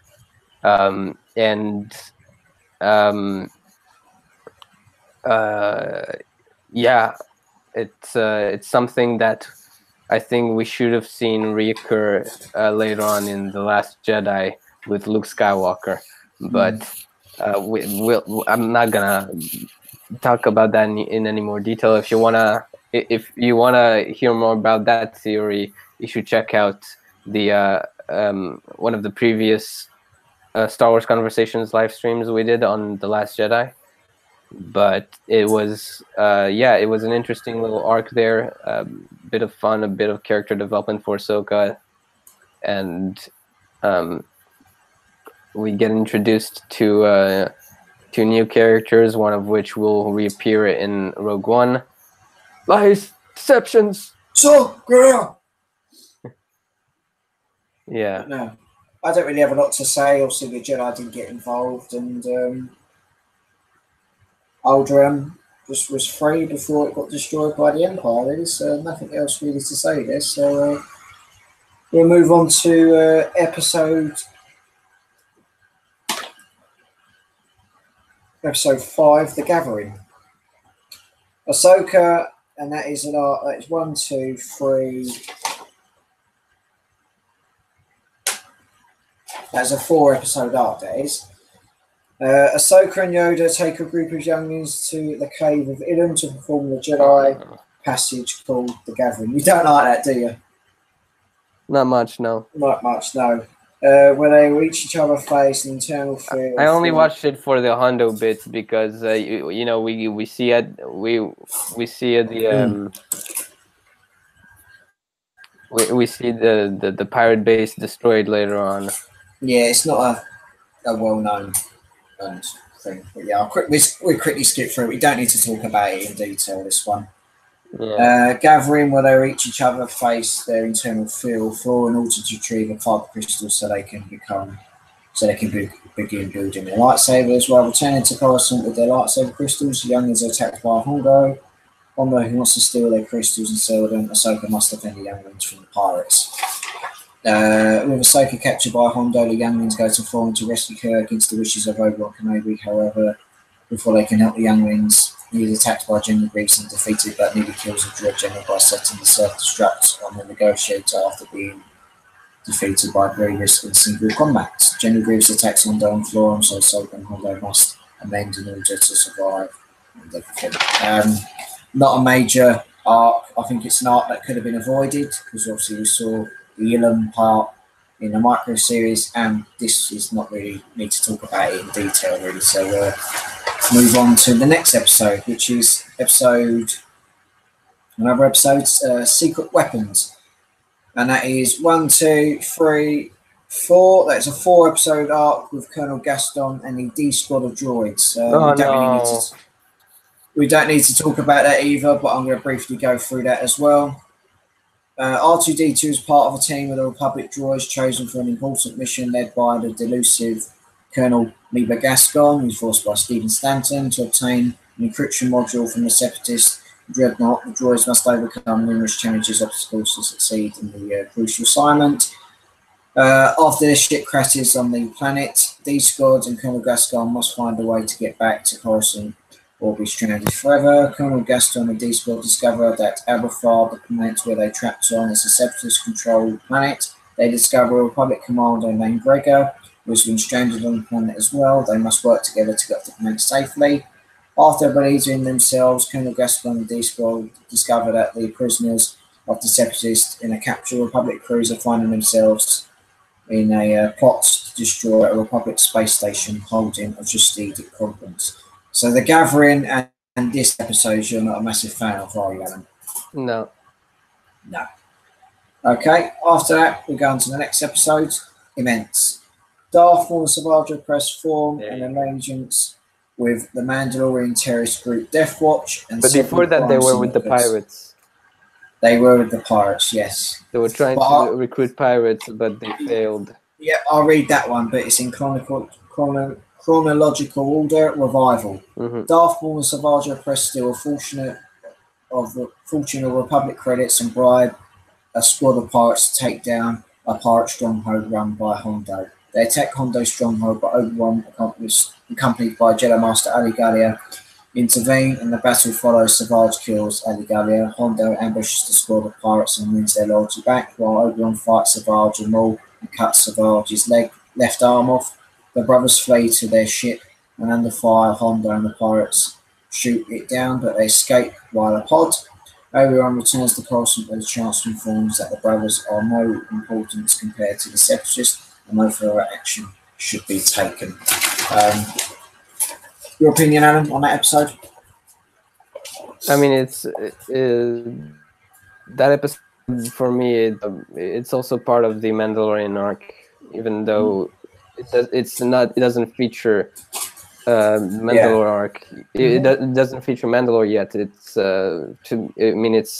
it's part of Darth Maul's story, and it's connected. So I think we should include that in and read the whole arc as a 4-episode arc. 4 episodes, yep, we're going to that now. Immense. Darth Maul and Savage Press form an alliance with the Mandalorian terrorist group Death Watch and several crime syndicates, including the Black Sun, the Pikes, and the Hutt cartel, in order to destroy all of their common enemies. Maul's allegiances helps the Death Watch, and the leader Pre-Vizsla conquers Mandalore and imprisons Duchess Satine. But when Vizsla's ambitions surface, how long will the alliance last? Having assumed control over the majority of Death Watch after killing Vizsla in a duel, which is absolutely stunning, Maul proceeds to lure Obi-Wan Kenobi to Mandalore with new news of Satine's capture. Obi-Wan borrows Anakin's ship, the Twilight, in order to save his love. After stealing the armor of a Death Watch soldier, Obi-Wan uses his disguise to sneak into jail, and he and Satine manage to escape to his ship. However, they are soon pursued by Darth Maul, and are recaptured. Back to the throne room, Darth Maul proceeds to force choke Satine as he and Obi-Wan debate which side of the Force is more powerful. Darth Maul then stabs Satine with the Darksaber and she dies in Obi-Wan's arms. Obi-Wan's love life chain. Proclaiming to him, "I've loved you always, I always will." Obi-Wan is then escorted to the Mandalorian jail. However, on the way, he is rescued by Bo-Katan, Duchess Satine's sister, and the Death Watch faction. Meanwhile, the hostile takeover captures the attention of Darth Sidious, Maul's former master, who travels to Mandalore to take care of the rogue Sith brothers. At the same time, Bo-Katan and Obi-Wan fight their way through the brewing war, making it to a new ship. Obi-Wan escapes him. Obi-Wan then discovers that Bo-Katan is the sister of Duchess Satine, expresses his condolences to her as he leaves the planet. In the Mandalorian throne room, Sidious kills Savage and takes Maul prisoner, hinting that he has a sinister plan in mind. And that was absolutely stunning to see Darth Sidious, Savage Opress, and Darth Maul fight in that way. It was a really, really cool episode, fantastic episode as well. And I remember watching the behind-the-scenes footage where Dave Filoni was stating that they wanted to do this duel for a while. I mean, Darth Sidious with 2 lightsabers is cool enough, let alone with 1, but to have 2 is absolutely stunning. I thought everything was done really well there. The scene wasn't rushed. But overall, it was absolutely fantastic to watch. It was an enjoyable moment as well to see Obi-Wan's. I wouldn't say enjoyable for Obi-Wan to see his love get killed, but it was a fantastic scene. And I know you loved the duel between Darth Sidious, Darth Maul, and Savage Opress. Yeah, fantastic. I love this arc. Would you like to say anything on that? It's the first time we see Darth Sidious in action in the Clone Wars, and we see him do his dirty work, and he's got 2 lives, and he's pretty badass. It was incredible to see Darth Maul taking control of Mandalore. That the duel between him and Pre-Vizsla was also awesome to watch. The short and sweet alliance he had with the Death Watch, and the transition from Death Watch to Shadow Collective, and just all of that was so awesome. It's unfortunate that this arc is not is left out. It's left with a cliffhanger, and the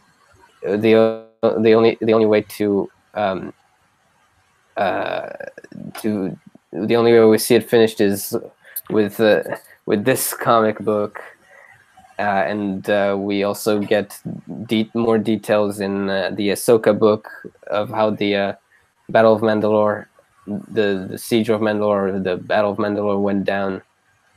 Um, yeah, but yeah, it was a fun arc for what it featured. Indeed. Yeah.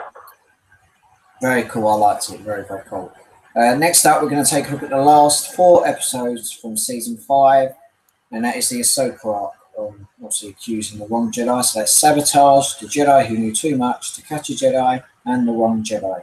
After Ahsoka Tano manages to rescue Anakin from a certain peril on Cato Memorial, the two are called back to the Coruscant from the front lines to investigate a terrorist bombing at the Jedi Temple. Ahsoka Tano is blamed for the murder of Letta Turmal, a key suspect in the bombing, and is detained by Admiral Tarkin. Despite Anakin's best efforts to get her out of prison, she is forced to escape the military prison where she is interfered and flee into the Coruscant underworld to find actual perpetrator and prove her innocence. But obviously along the way, there was clones that have been cut up by a lightsaber, but obviously she didn't do it. We know that from the audience point of view, but they don't know it. While on the run in the underworld of Coruscant, pursued by Republic authorities, Ahsoka makes a deal with Asajj Ventress to find out who's the actual murderer of Letta Turmal really is, leading the two to come to terms with each other in spite of the past. However, will the real perpetrator initiations cast such an allegiance into doubt? Prosecution begins for Ahsoka in the High Courts after the Jedi Council expel her from the Jedi Order. As Padme fights to prove Ahsoka's innocence, Anakin finds the information to relieve Ahsoka of her changes and reveal the true culprit of the crimes to be Barriss Offee. However, though cleared of all charges, Ahsoka is disillusioned by the turn of the events and leaves the Jedi afterwards.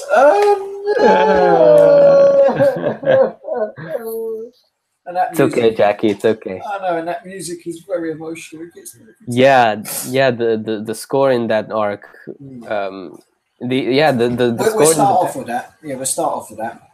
Yeah, the score these past couple arcs for the last arcs of season 5 was spectacular, very different from what we are used to hearing, this last arc is it's quite. I always say it's very emotional from it's quite emotional fans' point of view who are very attached to the character, like myself and you as well. But yeah, I was watching a behind the scenes clip, and Dave Filoni said they flew in Kevin Kiner, the composer of the Clone Wars, to Prague in the Czech Republic to do all the scores. He said if you're watching it, you'll notice that the music is different.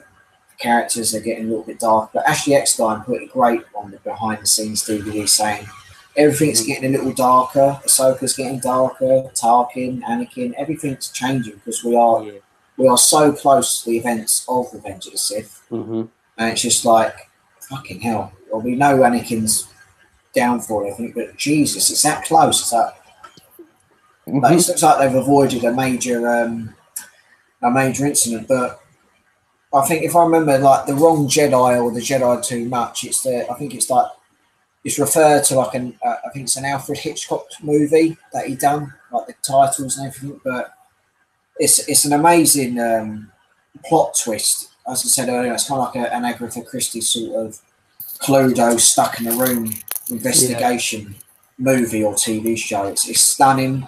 Obviously, from the audience point of view, I remember watching it for the first time, screaming at the television, "She's innocent! She's innocent!" But obviously, we know she's innocent. But obviously, they don't know anything. But it just shows how the dark side of the Force has clouded the Jedi's vision to expel Ahsoka.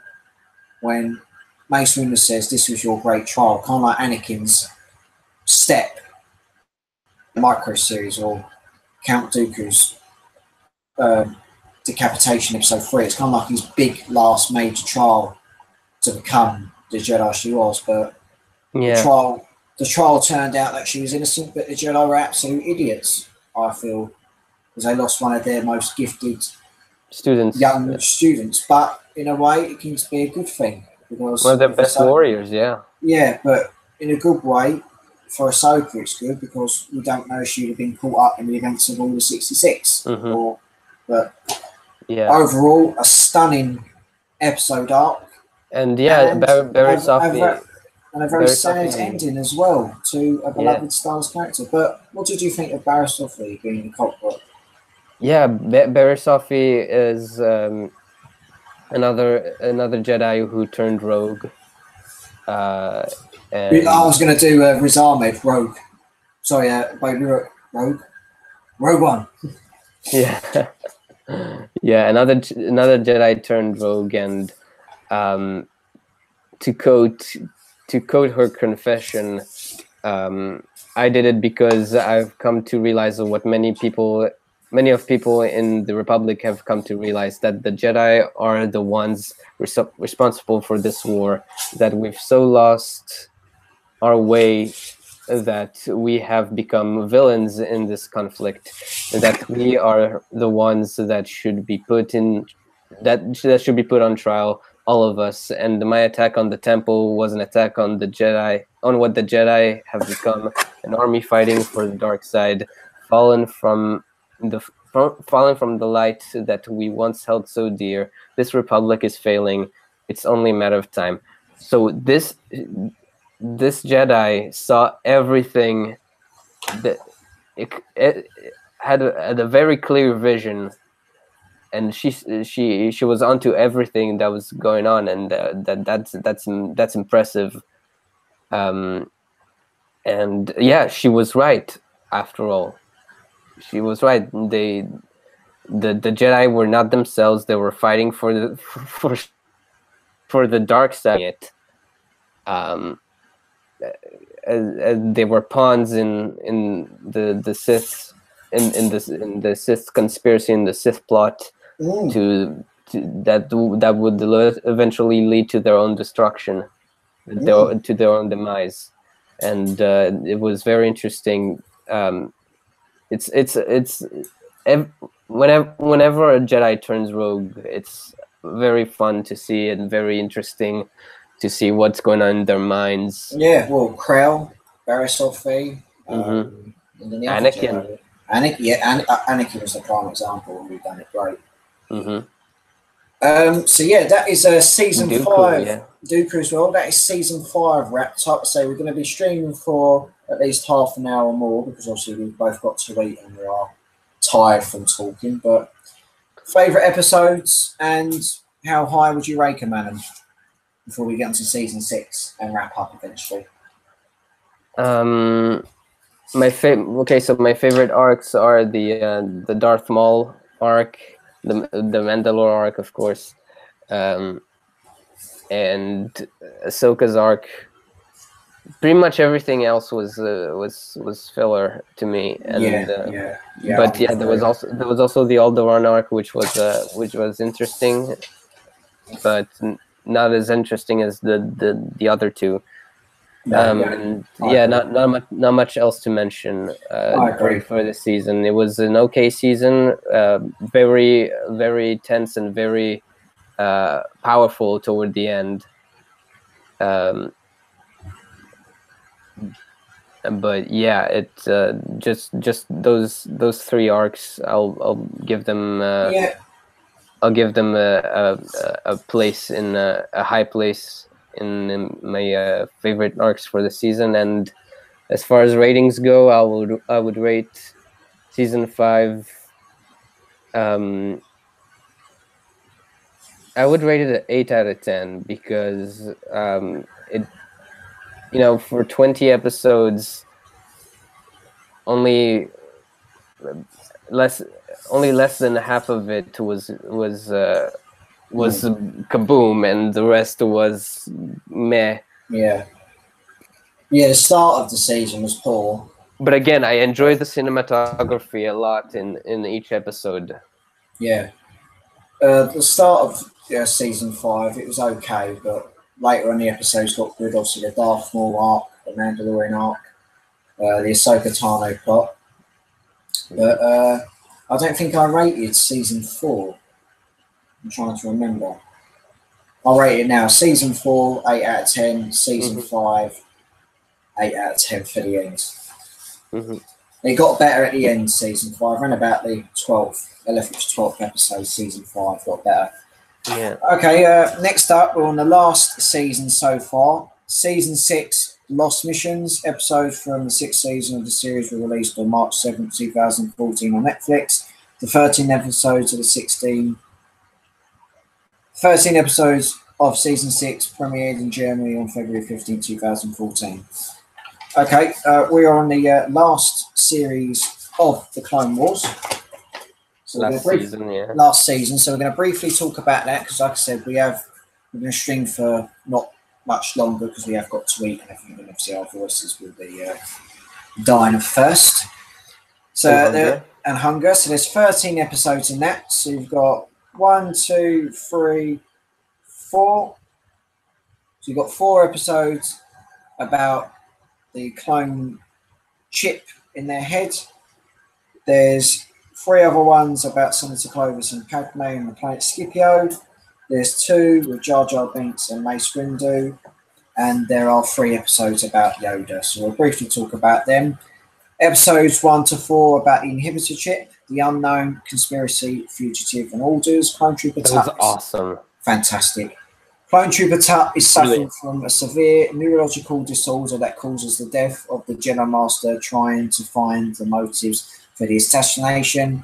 Anakin escorts Tut back to Kamino for examination, but then they are attacked by the Separatists. Anakin didn't do it, it was the clones who done it. Clone Trooper Tut is undergoing a medical examination in the surreal laboratories on Kamino to find the motives of shocking attack on the Jedi Master. For the examination to succeed, R-Trooper 5 must enter the depth of Tut's mind, where he finds a secret code manipulation in the cloning program of the Republic. Clone Trooper Tut is transported back to Coruscant, where his body is to be examined by Chancellor Palpatine's physician. R-Trooper 5 is also investigating the matter and discovers that the modified code has been hidden in the minds of clones. In an effort to find more answers about the assassination, 5 attempts to speak with Chancellor Palpatine personally, only to find himself on the run, and while explaining his theory to Anakin Skywalker and Captain Rex, is shot and killed by Clone Commander Fox. It says Clone Squad, but Commander Fox killed him. Alan, fantastic clone arc. A very, very clinical one, just like the Mortis one. Mm-hmm. A very clinical arc to say why the clones turned on their Jedi generals during the events of Episode 3, Revenge of Sith. Fantastic arc. Arc Trooper 5 is very, very cool. Sad to see him get killed off, but it just shows you how close he was to say Order 66, or Protocol Order 66 as it was known, to get in the hands of the Jedi. Very, very cool. And now the Jedi became aware of the clone's creation, and that there's more to it than meets the eye, and that they should be more careful now. Indeed. Nothing else to say on that, so we're going to move on. Yeah. We'll move on to the Clovis and Padme arc, but we won't. No, let's skip it. Let's skip it. It's skippable. I'll read it out and then we'll skip it. It's money. Yeah, I'll read it out. Same with the disappeared part with Jar Jar and Mace Windu. I'll read them parts and then we'll skip onto Yoda and then we'll talk a bit more when we're in. Yeah. An old friend. Skippable, yeah. An old friend. The rise of Clovis. Crisis at the heart. While on a mercy mission to the planet Scipio, Padme Amidala's old flame brush Clovis gets in touch with her, asking for help. Having made a stand against the corruption of his planet, Clovis has now become the target of the bounty hunter Embo, voiced by Dave Filoni, if you didn't know that. Together with Padme, he is now trying to leave his planet and get help. Back on Coruscant, Clovis strikes a deal to become the leader of the clan, which is deeply mirrored in corruption. Anakin doesn't trust Clovis, Paul's intentions and his relationships with Padme, and we see Anakin beat the fucking shit out of Clovis. You sick. Anakin's some tough motherfucker.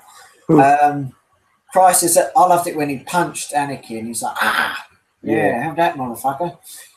Crisis at the heart. Clovis deal with the Separatist backfires and instigates war to Scipio, thus provoking the Republic to intervene and ultimately win the battle. In the midst of the chaos, Anakin confronts Clovis just as the duo and Padme are caught in a blast, with Anakin barely managing to cling on to both of them. And then Clovis gets killed. Though he's intended to pull both up to safely, Anakin merely saves Padme when Clovis allows themselves to be killed. The Disappeared Part 1. Before we move on, Commander Thrawn, a great stand in the end, but gets killed by them battle droids. I thought that was sick. Mm-hmm. The Disappeared Part 1, Part 2. The peaceful world of Batata finds itself threatened by an ancient prophecy, since now, of all times, its spiritual leaders have vanished. The people ask representative in the Senate has helped, and Jar Jar Binks manages to convince Jedi Master Mace Windu that the matter is of grave importance. In order to fulfill a dark prophecy, a mysterious cult kidnaps Julia, Queen of the planet. Now Jedi Mace Windu and the Senate representative Jar Jar Binks need to give everything in order to stop the cult if they are to unleash a dreadful force. A bit of a Temple of Doom arc.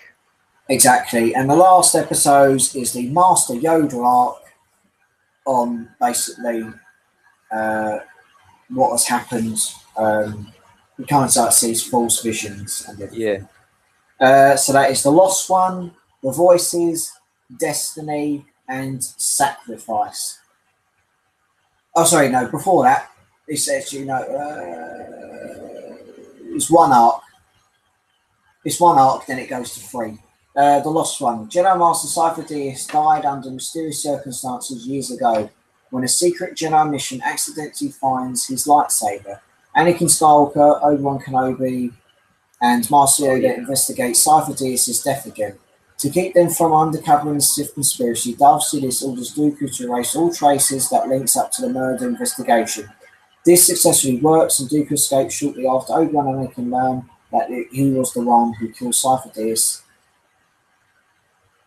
all them years ago, and obviously they learned the name Darth Tyrannus. Mm-hmm. So that was really cool. That was a very cool episode. Yeah, that was a fantastic episode as well. And I did like the force push between him and Anakin. Like they've done the pair of them. And also you saw the Pike Syndicate as well. That was in Solo Star story.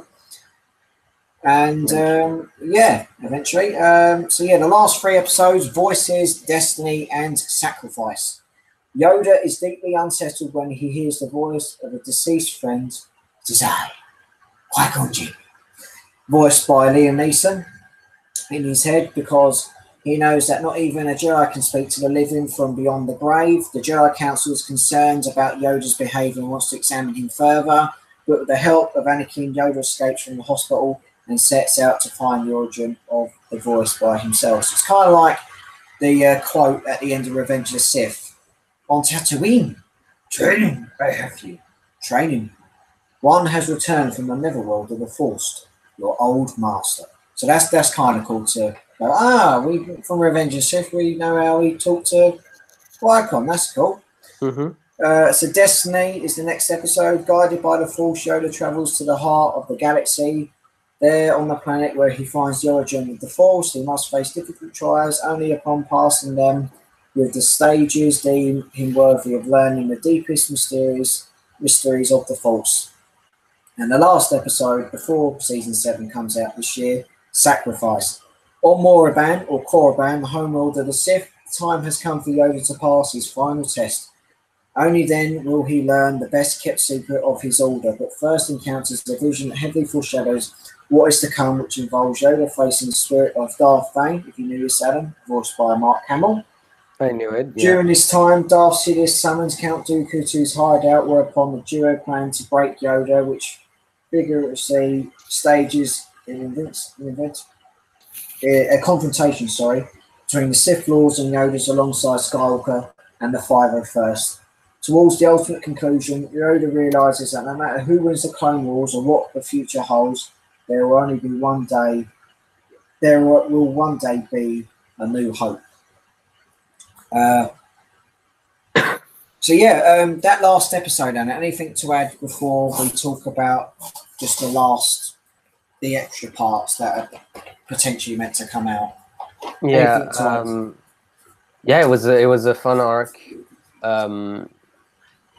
Very interesting to explore a bit more of the Force, of the ways of the Force.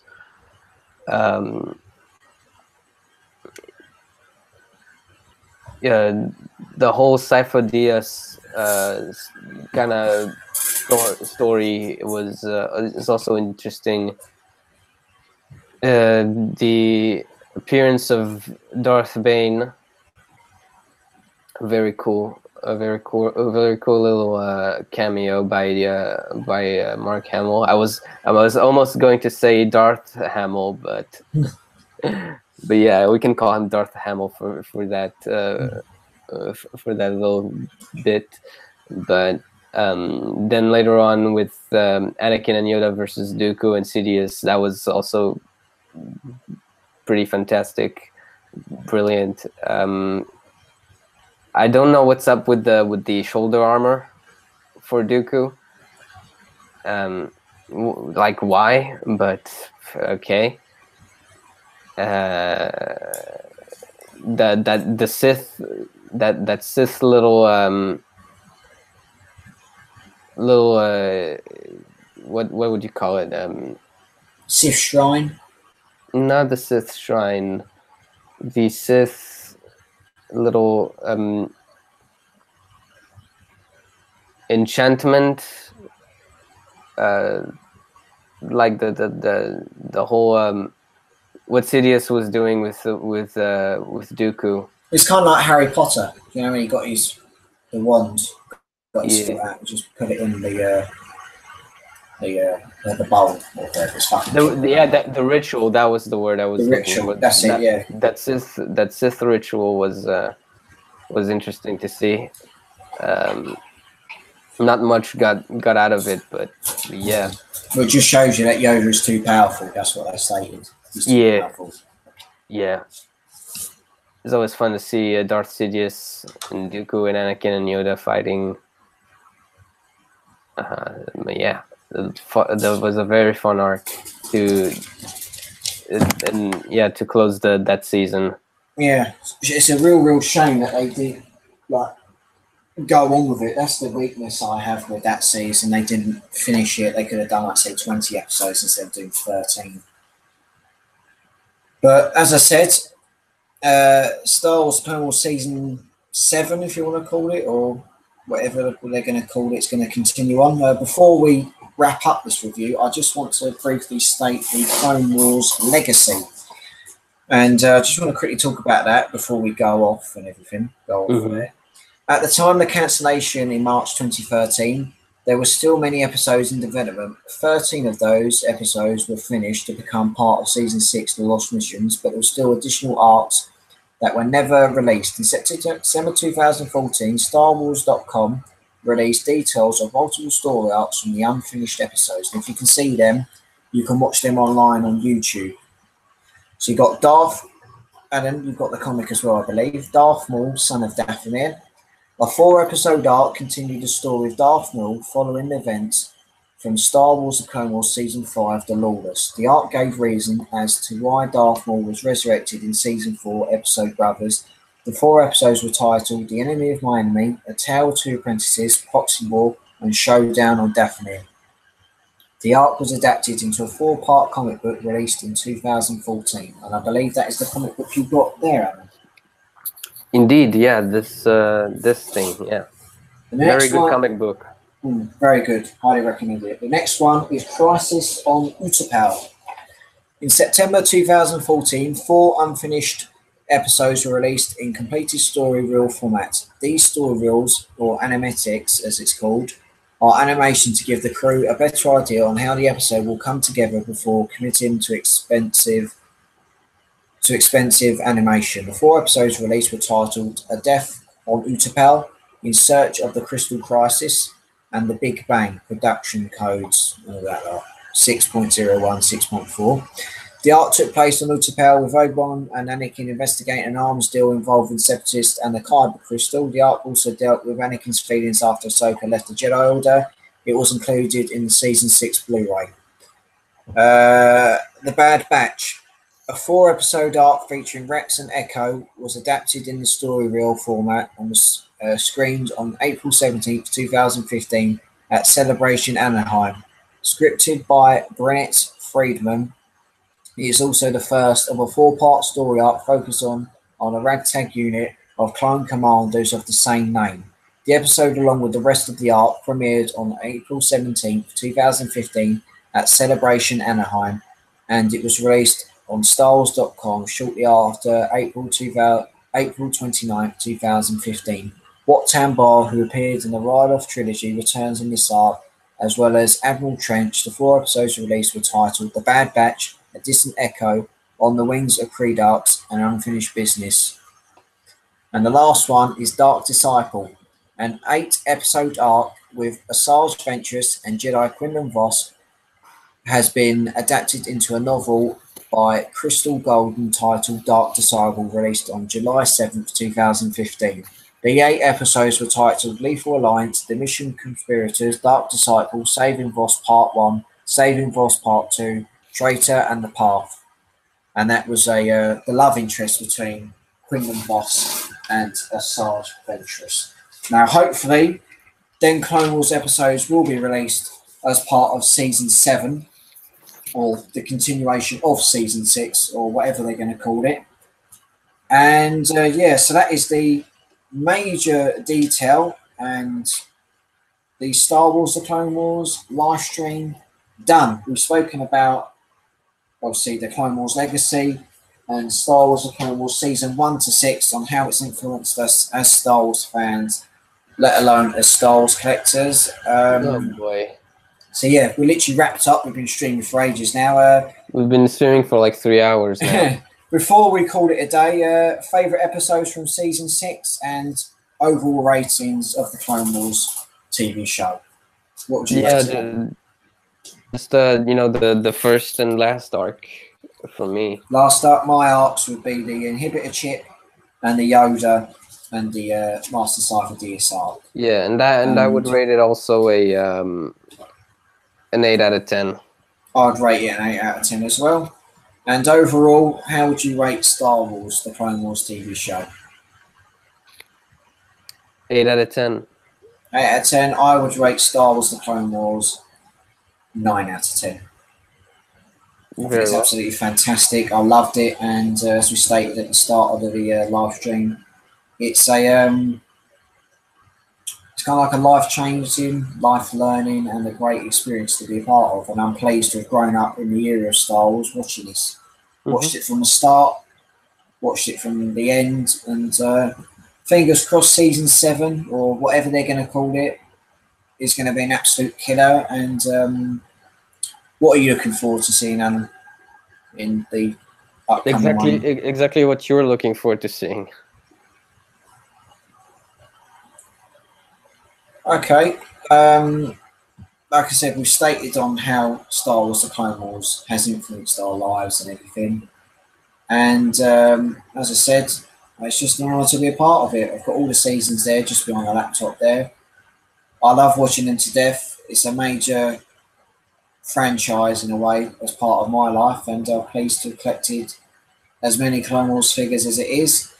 And I'm very honoured to share the love with many fans around the world. So nothing but high praise for the Clone Wars.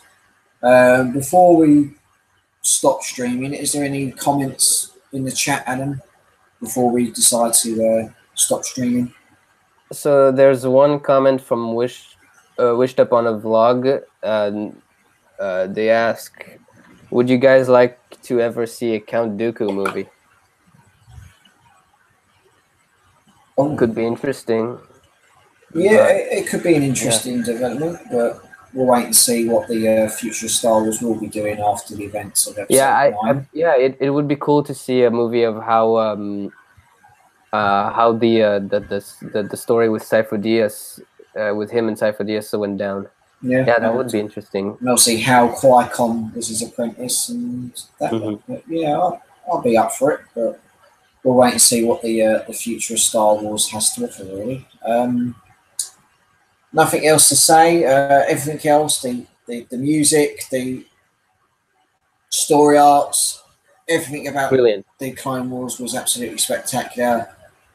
And as I said time and time again, it's been an honour to be a part of this journey of it. And yeah, nothing really else to say, Alan. yeah, that's about it, really. So yeah, that's been the Star Wars Conversations, episode 13, Star Wars: The Clone Wars, season 1 to 6 live stream. If you have any more comments, then please let us know below, or let us know individually on our YouTube channels. And thanks again, Alan, for being part of this Hey, thanks for having me. It was Star Wars fun. stream. And this is the stream we want to been doing for a while, and it's planned out quite well, despite being long, but it's worth it. We survived. And, we survived it, and we'll be hungry and gasping for a drink. So yeah. Before we call it a day, where can people find you online, Alan? So people can find me on YouTube. My channel name is Oak99. You can find me on Twitter and Instagram at Darth Akoko 9099, or just sign in, you'll probably find me. And where can people find you, Jack? Well, you can find me on YouTube as Jedi Master 98 for more great live streams and whatnot. You can find me on Facebook and Instagram as well by clicking the links just above my channel art. And yeah, subscribe to the channel, enjoy it, and obviously be sure to subscribe to Alan's channel. And thanks for being a part of the channel, Alan. We're just going to check the comments before we do eventually go off there. So yeah, Wished Upon a Vlog asks, can you do a Rebels stream? And I answered, yeah, we will. Yeah, we will be doing a Star Wars Rebels live stream probably next week, provided nothing else changes. You're more than welcome to join along to the stream, Julie. I know you've been a supporter of my channel for over a year now. We've done a collaboration video as well. And if you want to be a part of the live streams, then please either let me know via by email or below the stream. And yeah, the next episode will be on Star Wars Rebels. So thank you very much for sticking with us through this long live stream, but it was completely worth it. It was planned well, and thank you very much for tuning in and all the questions. Like I said, any more stuff, please let us below. And I can't stress enough, thank you very much, Alan, for being a part of the live stream stuff. It was my pleasure, man. It's always fun to do these streams, and thank you for having me. All right then, okay, so thank you very much for watching, guys. Be sure to subscribe to both of our channels, check us out, and as always, take care, look after yourself, and as always, may the Force be with you. Alan said it. Take care, guys.